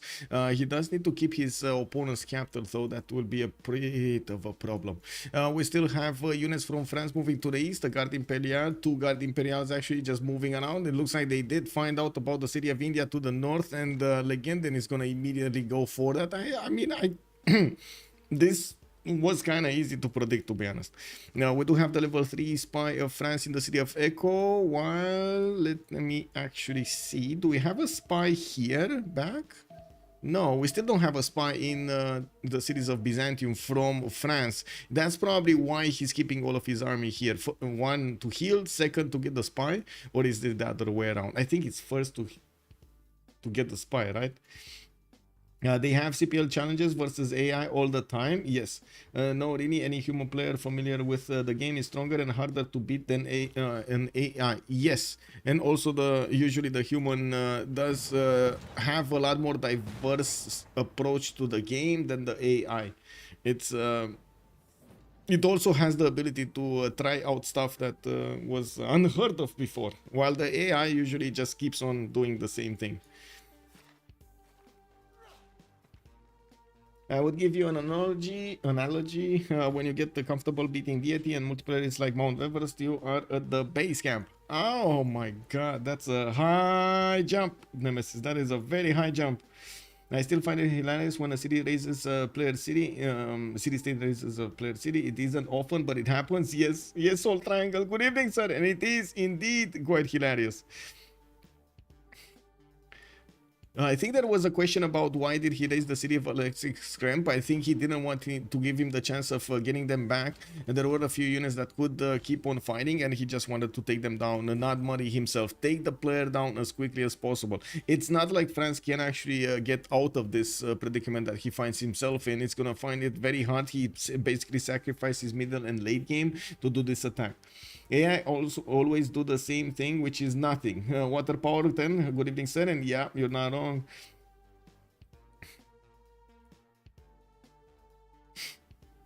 I don't know, deity AI seems way harder to me than people in public games.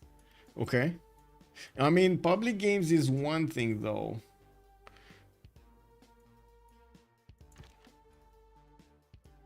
And another is a competitive environment. But I guess you are talking about... oh, you were talking about actually taking into account any human. You mentioned any human. Okay. Yeah. It might not be every human. I'm just saying we have seen some players that just don't want to learn. They want to do their own thing. I mean, it's not bad. It's the Civilization 6 is a game that allows you to do everything. But in a competitive environment, a lot of the times what you want to do needs to align with how to win. And to align to how to win, you actually need to do a lot of stuff that you don't like to do during the game. To slowly bring up more, how to say, more taste for the win. And that's how you align yourself to what you align what you need with what you want. Pop games, please just leave after people just leave after 20 turns. Yeah, that's true also. They leave when they see they won't have a chance, they leave. Not even they don't have a chance. When they don't like the land or something, they still leave. Looks like Rome did manage to secure his border in Austria, even though America did manage to pillage a few of his tiles and eat into his economy, force him to build quite a bit. We do need to see how Khyber and Strogzy are going to try to get out of this. First of all, they're tearing apart the Empire of Byzantium, and I'm seeing that France did manage to do the damage against Dyrrhachium. While he did also plug the spy in Trebizond, he didn't actually activate it. Now, we do need to see if France is going to do it before he's going to push into the next units, and I'm pretty sure he's going to require the help of his field cannons to do the damage against these guys. The field cannons will do enough damage, I'm pretty sure. It's just a matter of getting them there, close, up, and personal. Looking at also Aztec, looks like he did manage to get line infantry. It's definitely a strong unit. He did need to retreat his units from attacking Arretium. Again, Rome is coming up on top on that defense, but he's still finding it hard to fight off a single cav from France. Like this cav, man, just went everywhere, feasted everywhere, just ate everything, pooped everywhere. It's just unbelievable. And he's still going. Legendon is gonna get a builder next time. Oh, that's just, yeah, you know, the fish is getting bullied. I believe the fish is getting bullied. Trinda Science 447. Yes, I know. I mean, he's just gonna get more. He wasn't troubled at all by anybody. I would assume he should be getting science victory soon. You know, 447 science, 177 culture, 147 gold, and 545 production. We don't really have anybody right next to him to attack him, but France is getting closer. And France will have the ability to get cavs over here to actually go against Adelaide. You do have Trinda already starting to put a few units towards the southeast, and I do see him building up an encampment. It's not like he actually needed to do any kind of warfare, but he did want to get his military engineers to help him build out the pathways throughout his cities and help him move armies much quicker. Yeah, there still is quite a bit of effort they need to spend to take out Byzantium. The last two cities are behind lakes and a lot of hills, not to mention the mountains in the north. So it will be hard to push through these one-tile chokes and get the city centers with 78 strength, 70 plus strength, some of them with walls. Okay, America doing stuff here. So the big question right now is, because basically the wrecking ball started, we had a lot of chaos during the map. We had America push into Rome, Montezuma pushed into Rome, Montezuma pushed into Krieg. We did have France managing to take down Theodora, or half take down Theodora. Also, Basil II did manage to ramp up a little bit his efforts, but nobody could manage to touch either America, because America is also kind of free simming, or Australia. So we got two very big muscly heroes over here on the change of circumstance team, with Ben on 341 science and Trinda on 447, with more production, significantly more production than their opponents. The question is for Team 2, can they do something to get a win condition against their opponents? And if yes, is that domination, is that culture, is that science, is that what is it? Because, you know, religious, maybe they want religious. I don't know. Let's see. How do you think? Can they get this back? Is there a possibility? Stream chat, I'm asking this to everybody. Is there a possibility for them to actually get back into this? Looking at the text, right? Okay, we see Trinda is on 46 texts, and we do have Khyber on 35. Oh my god, 7, okay, and 34 on Stroke Z. In the total tab, we do have Trinda managing to get 7,200 points of science, while I do see Stroke Z is on 5346. And Rome is 4676. Definitely Trinda acquired a lot more science from the beginning. He's also gonna get labs, which is just gonna put the pedal to the metal in the next part of the game. Wait, is that the correct sentence? Put the pedal to the metal. Put the metal. Let's be real, the moment Aussie printing diggers and tanks, no one from Team 2 can stop them. I mean, yeah, if they ever get to their opponents, yeah. Wait, he didn't finish Oxford? No, he did finish Oxford. No, there we go. He did. QD, also good evenings. Pedal to the metal. Okay, so I did say it properly. Okay, yes. Tito's also, did I say good evening, sir? Good evening, sir.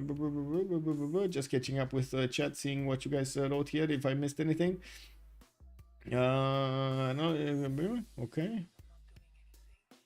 Okay. Industrial zone logistics projects. He did get Filippo earlier. Now he's gonna get Leonardo da Vinci, and I think in my mind I'm thinking where mausoleum. He does have mausoleum, so he's gonna get +6 from each of his workshops. That's gonna be quite big. If he would have had a lot more workshops, but he only has one, so he's gonna get a total of, yes, you guessed it, 6 culture. Oof. Well, maybe he's gonna get more industrial zones in the meantime. I gotta say, I do love the setup. I do love the fact that he's only using a single industrial zone to give him the bonuses to all of his other cities because of the factory spread. It's so good. It's so good. It's so efficient. All of these have harbors, and he's gonna get to put all of his other districts into something else like theater squares. Okay, looks like he's gonna try his luck against Aztec. Aztec is gonna have much stronger units. Nothing's happening there. We do need to see the Guardian Pillars damage. I don't think this is gonna do enough. Oh, it is. It is. Don't get me. Yeah, it is. It is. I'm wrong. Yeah, it is. And we do see more of these musketmen that do need to get upgraded over here to the west of Echo and Gulf. We got France's units getting to the city of India, and I do notice that city is 55 strength. He's gonna have a bit of... Yeah, it's fine. He can eat at it slowly but surely. Okay, let's see here. St. Basil Cathedral is going. This is quite tough of a decision, by the way, for Team 2. Wait, Green Engineer, what?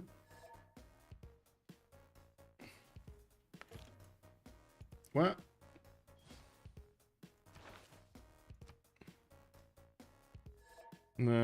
Judaism, founder, Australia, America. No, there was no. Oh, Byzantium, Watts, and Holy Waters, by the way. That's probably not Theodora, that's Basil.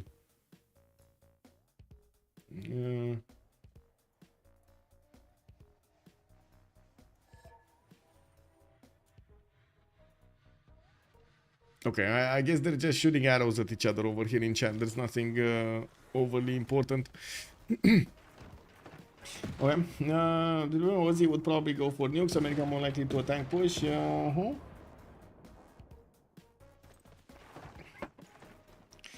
Full speed and Sasu. Yes, those two boosts are really hard to get. Still worth it. Yes, first ban both Indias now take out the city. Yeah.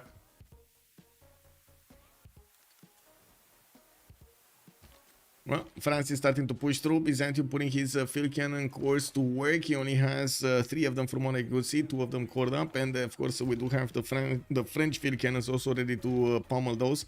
We do need to see if also Legendary is going to manage to keep on pushing through the parking shot course. That is quite a strong army to go against. Now, while it's not like France did actually make his reinforcements here, it's going to take a while, at least 3 more turns to get the new calves on the front line to actually keep on pushing against the Byzantium. And we do need to see if Darius's 227 units are going to manage to get to Trebizond and get to push through that one-tile choke points with the cuirassiers he has and with the field cannons. I don't see this happening actually. The cuirassier is dying attacking into a pike shot core. I'd also notice a +6 combat strength for from Taxi Strait on the units of Byzantium's Alexis Kremf and Theodora. That is what's keeping him alive right now. Okay, units getting in. Guard Imperial getting ready to pounce. We have Legenden with the ability. Yeah, he's probably gonna take out that line infantry and lose his Guard Imperial in the process. Maybe not. Okay, Strokey putting pressure on his opponent there. Kuiper is 261 science, and I do see him going cartography. He still needs to get his industrialization. He still needs to get his labs. He's way behind over here. While Ben did go for his industrialization on the top 3, I do see he already is managing to get all of these, mines with the extra production. I don't really see a lot of industrial zones. Actually, I don't see that much of other than 1, right? He only has 1. one industrial zone.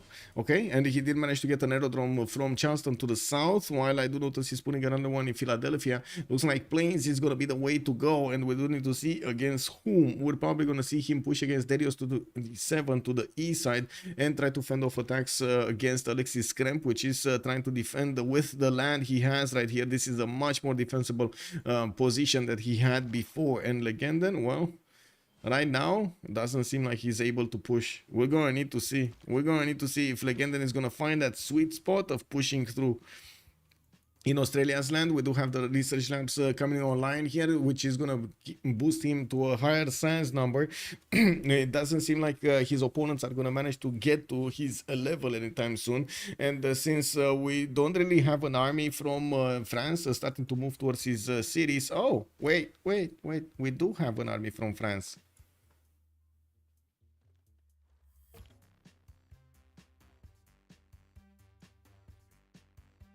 Oh my god. Oh my god. Just tuned in. Hello there, Jessica. Hello there, ma'am, and welcome. Surely this is a win for us unless deploy is an issue. I didn't see deploy is an issue because most of the deploy points did get on Alexis Kremp from the beginning. I do not believe anybody has an advantage right now except Alexis Kremp. It does look like COC definitely has the advantage right here. I was trying to think of what would happen, what would change the tables, and you know what might happen, like what could change the tables is actually Legenden getting not here, but here.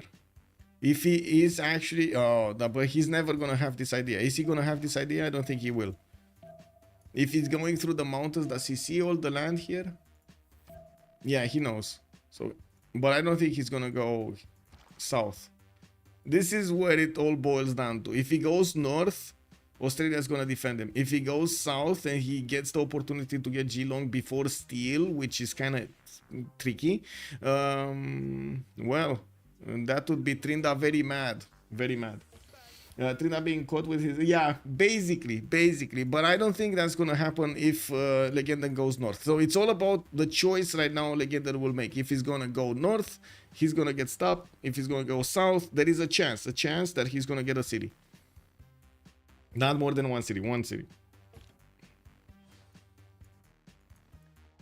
Okay, looks like France's field cannons are pushing through slowly, but they're taking a lot of damage here, and without reinforcement immediately, it's gonna slow down to a crawl, the push there. Now we do have Union Cameron training projects. I do notice that Task Force Official keeps on building up his line infantry corps and stopping France's push with Guard Imperial. Well, one Guard Imperial, I gotta say. That's not Guard Imperials. It's one Guard Imperial. Who's Mohenio? Khyber has Mohenio. So that means Legenden cannot even go into the borders. That's just, please no. Just, I really hope Legenden is gonna go south.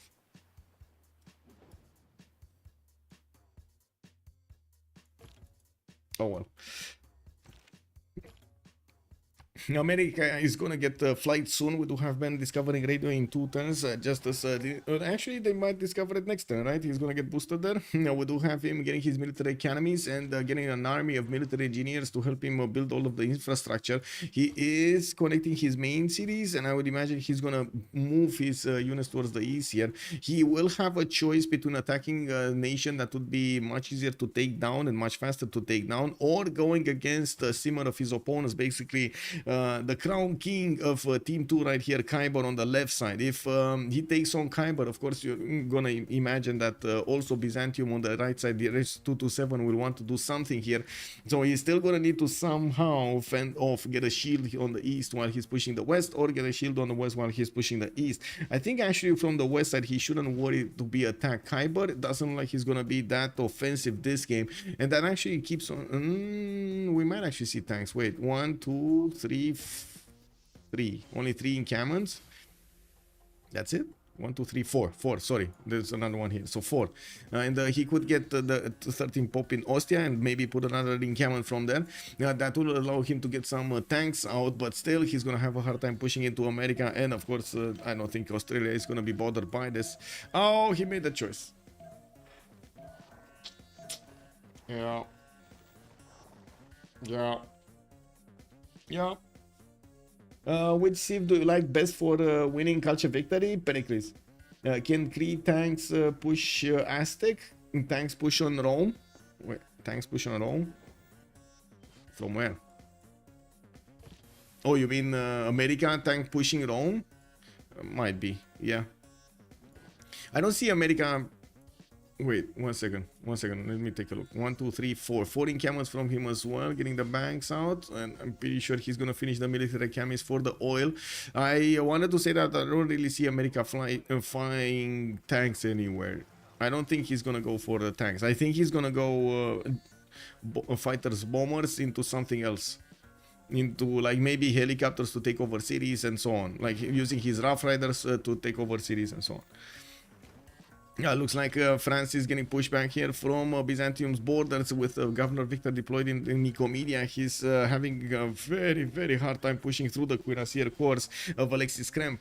While we do have more bombers, more field cannon corps showing up from Asia, that seem like the reinforcements were not there on time. And the fact that Legendary is gonna... Oh, wait, I mean, he can still get Adelaide, maybe. But I wouldn't hold my breath. Because he cannot get the units to wrap around the city quickly enough to do enough damage. But and there will be a moment, like at least 1 or 2 turns, when they will be able to react to this.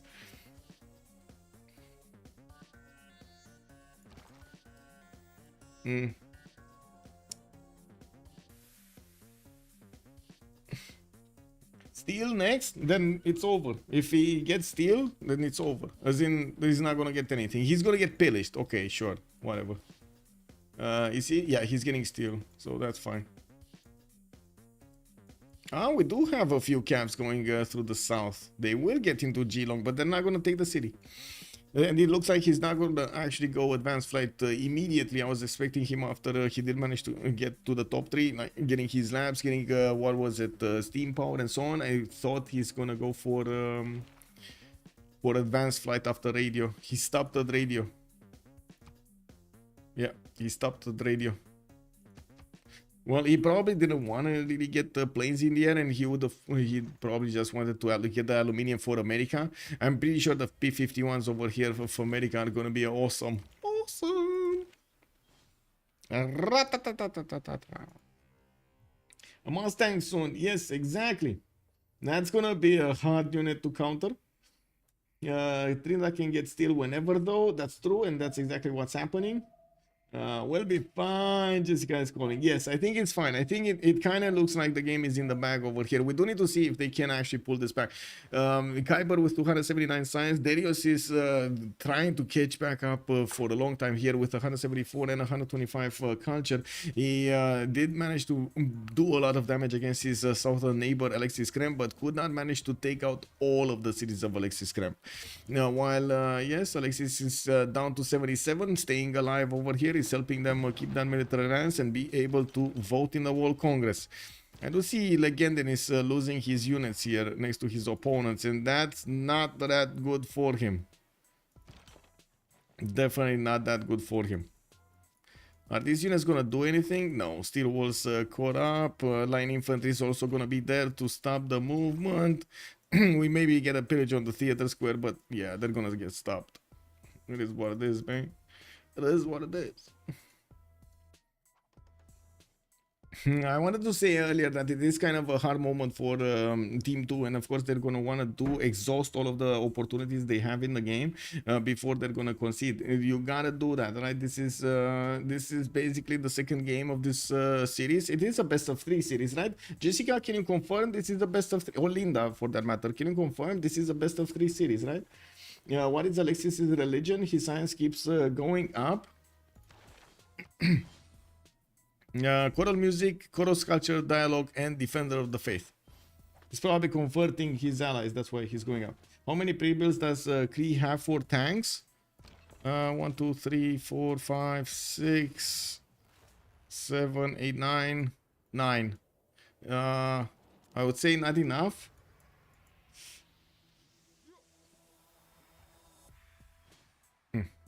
Anyway, we do have also... Yeah, there we go. Hard decision, but the game was in the bag for COC. We did have Trinda getting an awesome spawn over there with so many of those pashers. Did manage to get that to now to say, oh my god, the pasher improvements of with his culture, Open Sky. And we did have also on the other side, Task for Fish doing God's work, going against both of his opponents, Simmers, Kyber, and at the same time Montezuma. Ooh, we gotta congratulate these boys for managing to get the second victory in a row in these finals of the CPL Premier League. Let me actually switch over here the sound so I can actually hear what's going on. I think I am. And move to post game. GG, well played, boys. Man, that was a rough start. A rough start, Well Darius. played, Michael. Well Yes, played. thank you. My mouse very- was played very on well point. today. Is on fire, Strokesy. My mouse is on fire. Give me some water, please. What's your address? I'll send it. Man, I gotta say, Darius, I don't know what happened there with the. Did the. How do you call it? No one knows. The Great Prophet get zone of control, or what happened there? No, I didn't like I didn't miss golden like for the past half half a Oh, I year. thought we were so gonna start some reality denial and say I didn't miss golden. I this game. didn't miss golden, it missed me. like I didn't think about missing golden at all. So I was just I noticed the icon. Did you not didn't- found religion before the age started or what? the other city. Like I didn't get religion same turn because I would have to move anyway. They Yeah, were no, I- bitching about Taurus too much. I didn't look a single time at my points. Like I don't know. Yeah, sometimes it Usually- happens that you lose the count for the turns you have. No, I didn't like look at points at all. I didn't think it's possible to miss golden. Ah, I see. But you didn't think it's could be. possible not for the first time, there was no you. I mean, The corny on Black Queen special. They're fighting rough riders. What? I was too busy looking at 4-3 details, you know, the guy next to me. He has a Civ which wins the 1v1. He has fucking one. Yeah, I was busy not a bitching. bad wonder. I mean, yeah, I think my Australia and my Theodora mega outspawned. My spawn was so good. Yeah, So incredible. you didn't have 2 horses in your oh, This game, you had pastures. A lot of yeah, them. yeah, I had Last- like 5 horses in my first 3 cities. Wow. Last time we picked that Nice. Civ, it's kinda... No. Yeah, guys, Australia is so balanced. I On think. the first map, only 1 horse, so we remapped. 1 horse, a few sheep and expanse, but now it's much better. Do you not rate Theodora, by the way? Like, why don't you take it first rotation? Brazil was also fine. This draft was kinda weird. There was a lot of stuff up that's really strong. Well, Yeah, But I feel like we because you guys banned a lot pre-game. though. Yeah, I mean, we pre-game just ban banned goal, you Wasif. know? We banned Wasif, so there were a lot of really good sim subs up. Yeah, and we banned goal. We didn't even know if you were playing or not. he joined the lobby. He did a mistake.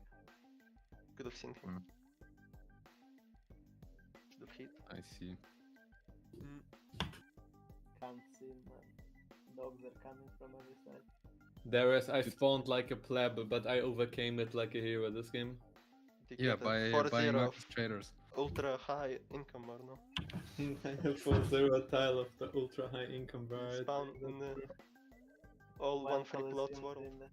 Dude, Kaiba, how many jobs did you put? Because you had no arena, and next time you have Coliseum, no? 3. How many? Three. How many Yes, jobs? 3. How many jobs? I had 5, but I put 3. Only 3 jobs. What? Out But of you the bought squad. arena or what? I was No, no, one no. turn No. away. I mean, I was like hard building it. I was literally 1 turn away. Yeah, it was like 7 out of 75 on arena or something. I overflowed. Fuck. Yeah, feels bad. I could have maybe like I didn't rush for it. Like I just slow builded it. Yeah, I wanted to finish arena and chop the same turn because I think you had Yeah. chop in that city. Yeah, I was Stone watching you. I was watching you. I thought Yeah. no way. And then I'm looking. Nice. But now I I'm think- anyways +5. No, I'm not even +5. I'm like +4 now. Yeah. Feels bad. I think I simmed like a lion, but I did a questionable mistake this game. I attacked cavalry instead of ballistics because I thought that's where my UU is for some reason. I was watching that happening and I didn't understand why we were going that way. I was thinking maybe you want to play a bit more, you know? I could have had my UU like 5 turns faster. I don't know, didn't play the Civ in a while. And it costs horses, so in my mind it was I had to attack cavalry for some reason. Yeah. I was so excited Happens. to upgrade, and then I noticed. And do you like our plan to give up Feodora cap so we can get Liberate on Australia? Or Oh my god. The plant, right? yeah, you That's think the you're long doing a con. play on us? So Alex says that, yeah, I'm just gonna die, guys, so you can liberate me later, or that's what happened. What happened is I lost my cap and I said, hey Trinda, by the way. Yeah, it was planned on turn No, one. that I lost my basically. cap, Ah. you can liberate. Just like I was played on turn 1 and Darius gets nominated, so what? Yeah, we were Yeah, to playing. play around Mapuche, pretty smart. Ah, true. honestly. Okay. Alright, GG's guys. Yeah, GG. GG, well played. GG. You. See you. Yep.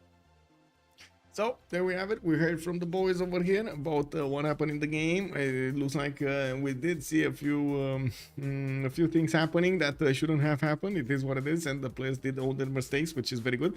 I do also want to congratulate over here the change of circumstance for getting their second win against Team 2, and we're going to need to see what's going to happen in the CWC soon. It's starting off 29 after the 29th of April. Then wow, we're going. Just a few more days. Yeah, well, at least a week.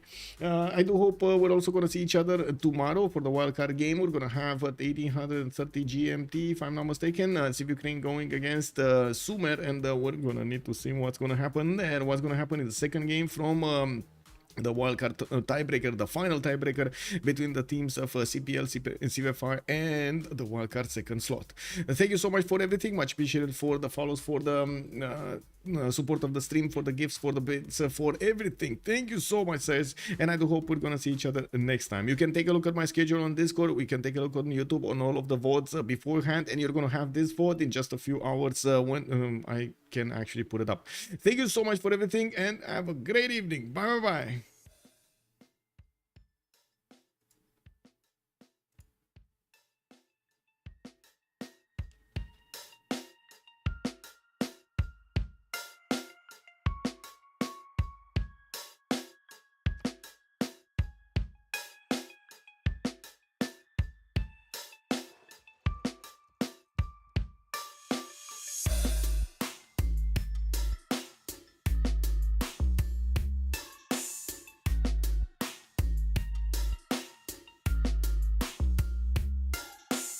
Always wanna talk, but you never want the smoke. If you flashing all the guns on your live, you a joke. Can't be posting up with bodies when you never ever roll. I'll be pressed to find a shooter who be lacking in the soul.